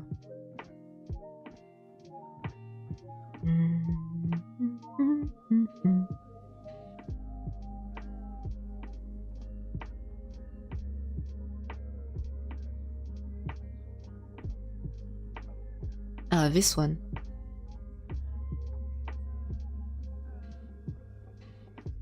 You can't. I don't know what happened when I saved the thumbnail, but somehow the colors are a little off.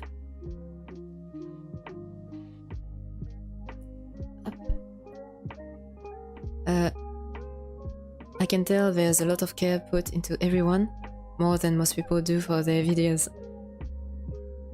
I try. I mean, I do. It is. I mean, it is fun to. It's not as if it was a burden to make the thumbnails. And besides,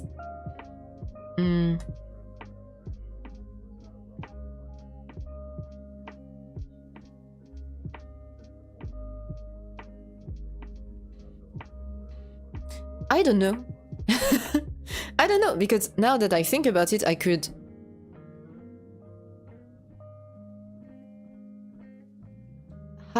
make thumbnails much more simple, but I don't know, it wouldn't feel right. And just like I said, I spend time making the thumbnails, but it is fun, and it allows me to be creative, because I mentioned it, but before streaming, it had been a while since I drew or painted for my own sake. So the time I dedicate to make the thumbnail is like creative time, which is good. For example, for this thumbnail, like the tree I took was not originally like that.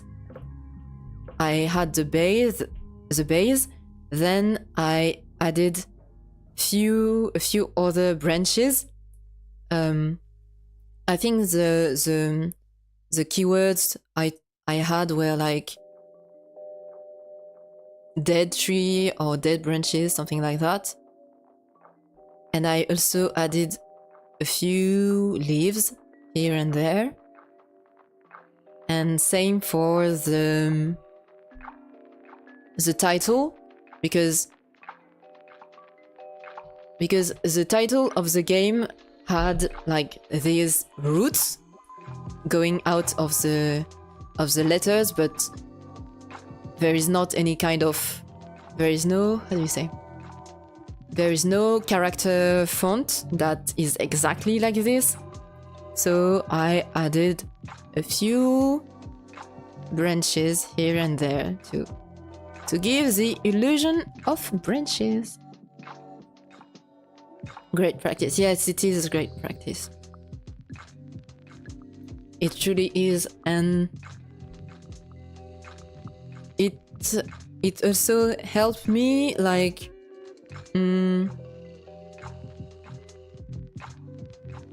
I mean, yeah, to in order to make something when it is not already pre-made, like you have to build it with, whether it's with items that people have already draw and that you can modify, like the colors and the size, things like that, or things that you have to combine in order to create a new shape.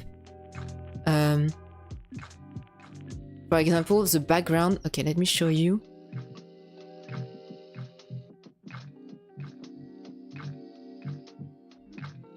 The background for... where is it? Ah. The Little Red Lie.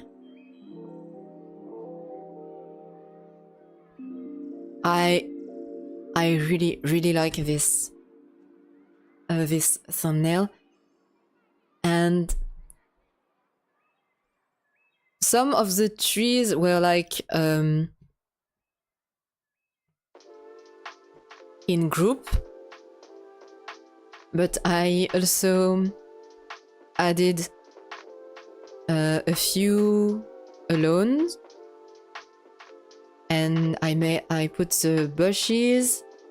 I'm not even sure if those are bushes or like trees that I've zoomed so that only the top part could be visible. And then you have, of course, you have to learn how to play with colors in order to create the illusion of depth. And yes, the grass, and on the left, the tree trunk to give the impression of, you know, so that it feels less flat.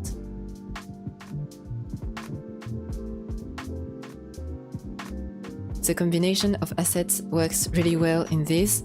I like that one very much. Thank you. I'm very happy. It makes me happy.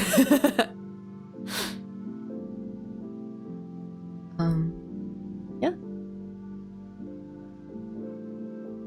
I wish I had all of them, but I don't.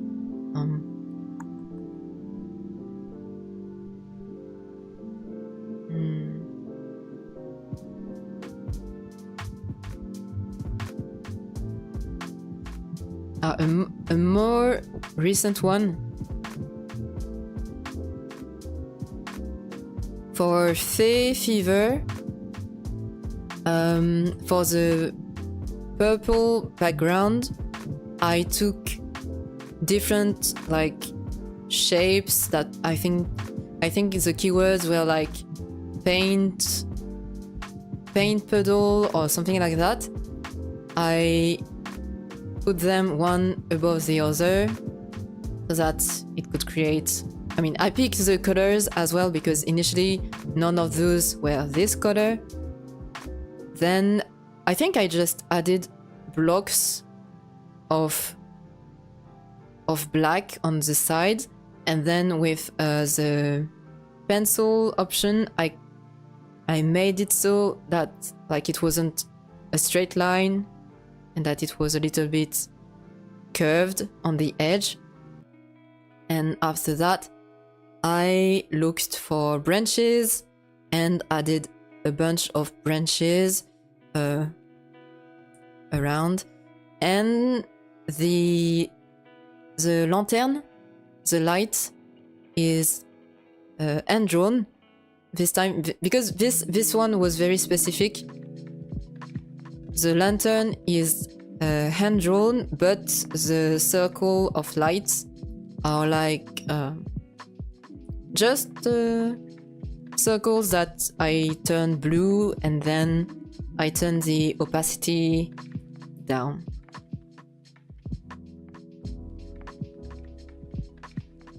And yeah.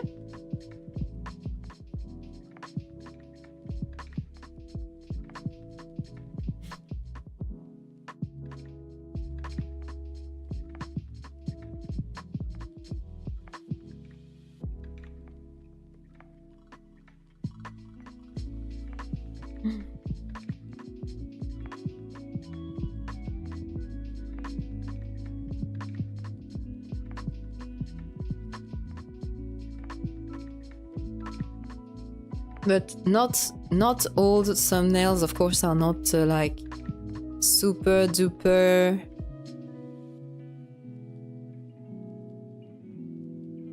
elaborate. Like for example, for this one, Have a nice dream.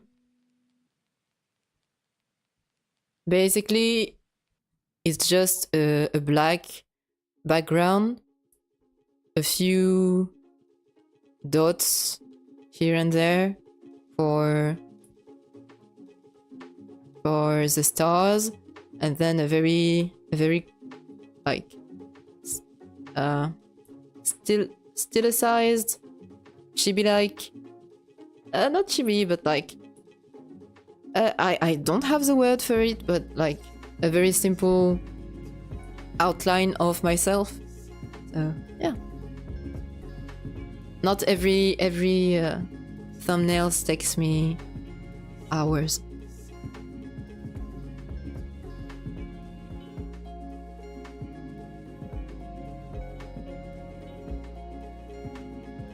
Cry of Fear also is very simple when you look at it. There is not much. I just picked a concrete background. The title is like one of the fonts that was available and that fits like the vibe, and I think the thumbnail for Cry of Fear kind of looks like this, a little stressed, and yeah, just little old me holding a weapon and asking being scared and asking for help.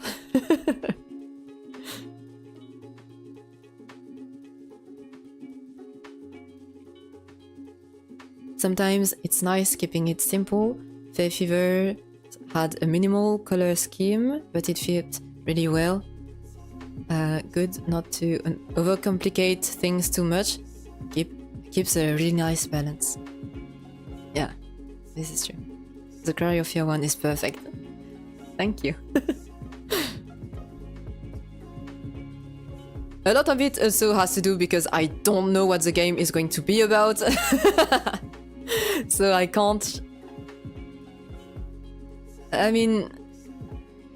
Like I said, I base the thumbnails on what I can see from the store page, and sometimes I don't have a lot to work with, so for those times keeping it simple is just like the only way to not contradict what the story is going to be about, because I don't know, you know? It fits so well. I thought you had researched it a bit before. No, not at all. Like, Cry of Fear. Let me look. Cry of Fear. For the Cry of Fear one on the store page, I think I went with the concrete. Just because, like, the character was dragging his hand on, like, a concrete wall, and that's pretty much it. And every other picture available was about... It was like walls, I mean, a city outside, walls with tags, graffiti on them. So it's a little bit difficult. I mean, there are also monsters, but it is a little bit difficult to know what's going on. So yeah. There is a concrete wall. I'm going to pick a concrete background and hope for the best.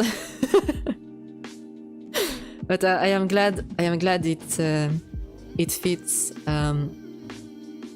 It fits the game vibes so well.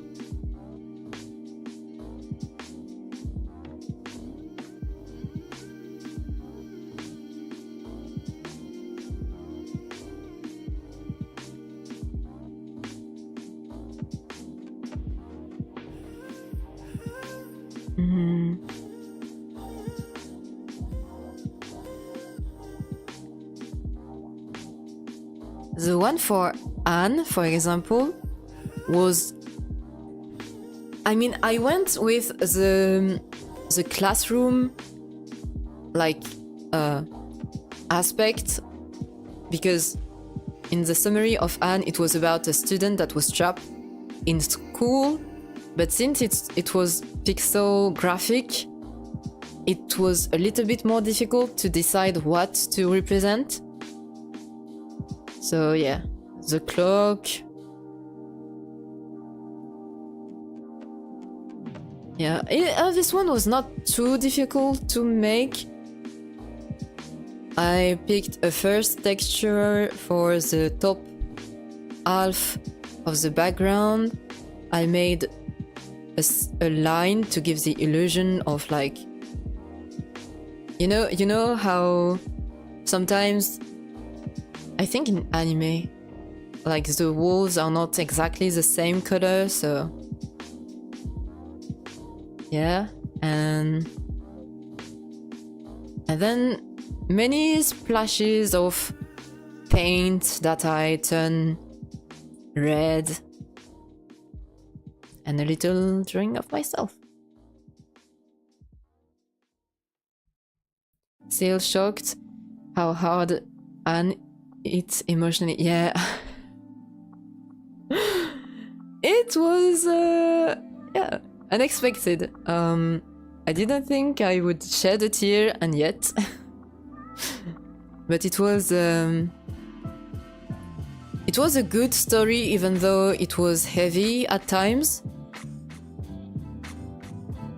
It was I really like games like this, even if sometimes it can be a little long to get all the endings, but somehow we managed to get all the endings for this story and finish with, like, the true ending even more. So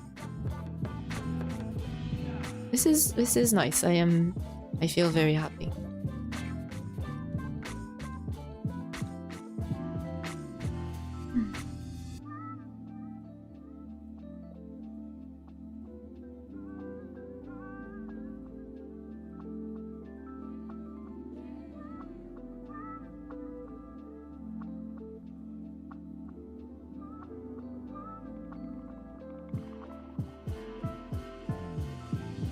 There are some games, for example, for Spooky's jump scare mention, like when there are several parts, I'm just going to change the number in the thumbnail, but otherwise it remains pretty much the same.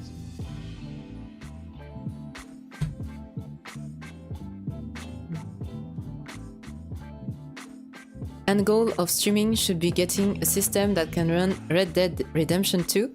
Never cried over a game before playing that one. Oh.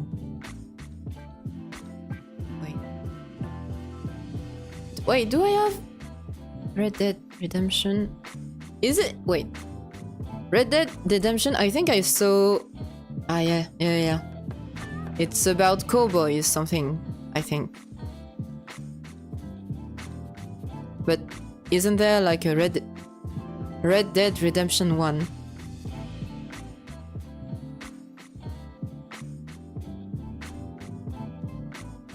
Red Dead Redemption 2 is the epic tale of outlaw Arthur Morgan and the infamous Van der Linde gang on the run across America at the dawn of the modern age. Also includes access to the shared living world of Red Dead Online. The first one is really good as well, came to PC recently. Never got the chance to play it before since I never had a console and couldn't figure out how to emulate it as a kid.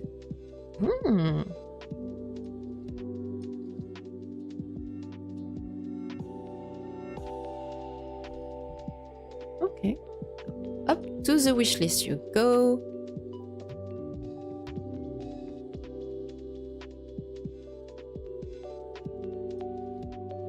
Yeah. But yeah. If I have to... Yeah, I'm not sure. I will need to get myself like a real desktop in order to play.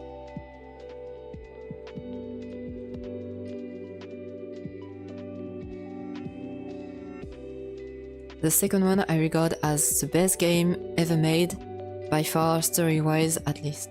Oh wow, okay, so okay.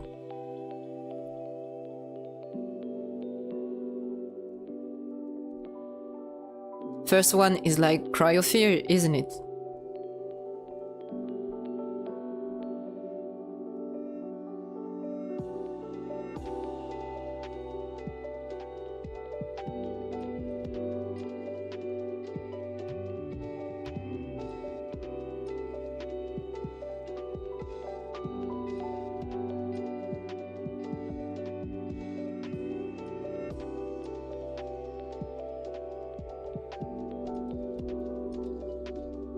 There is zombie mode.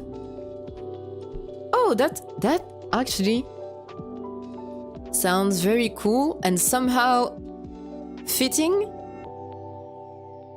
because by the look of it, it is like Western cowboy. But with zombies, somehow it makes sense also. So, nice.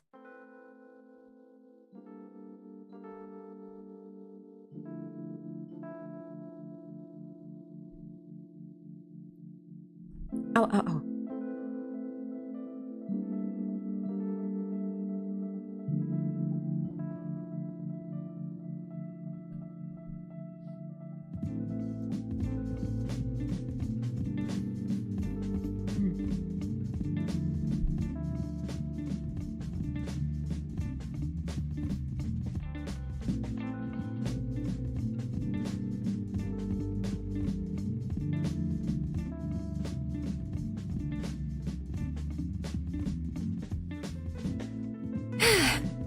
Okay, I think I'm going to go.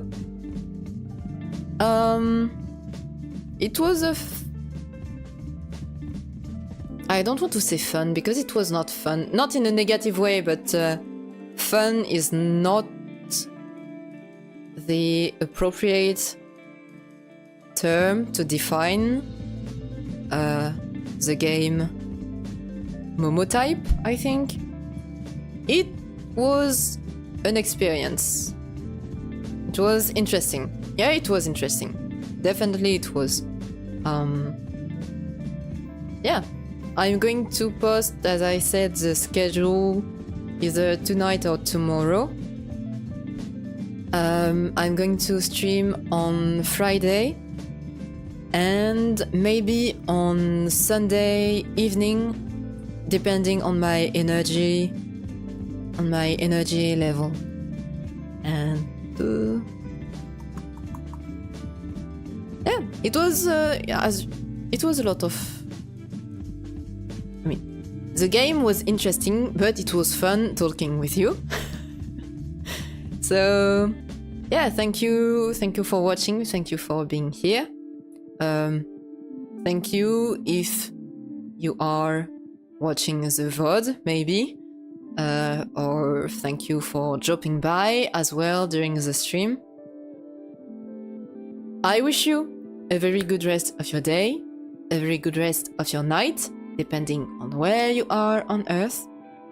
And yeah, until we see each other again, I wish you well and please take care. Alright. Bye bye. Bye bye.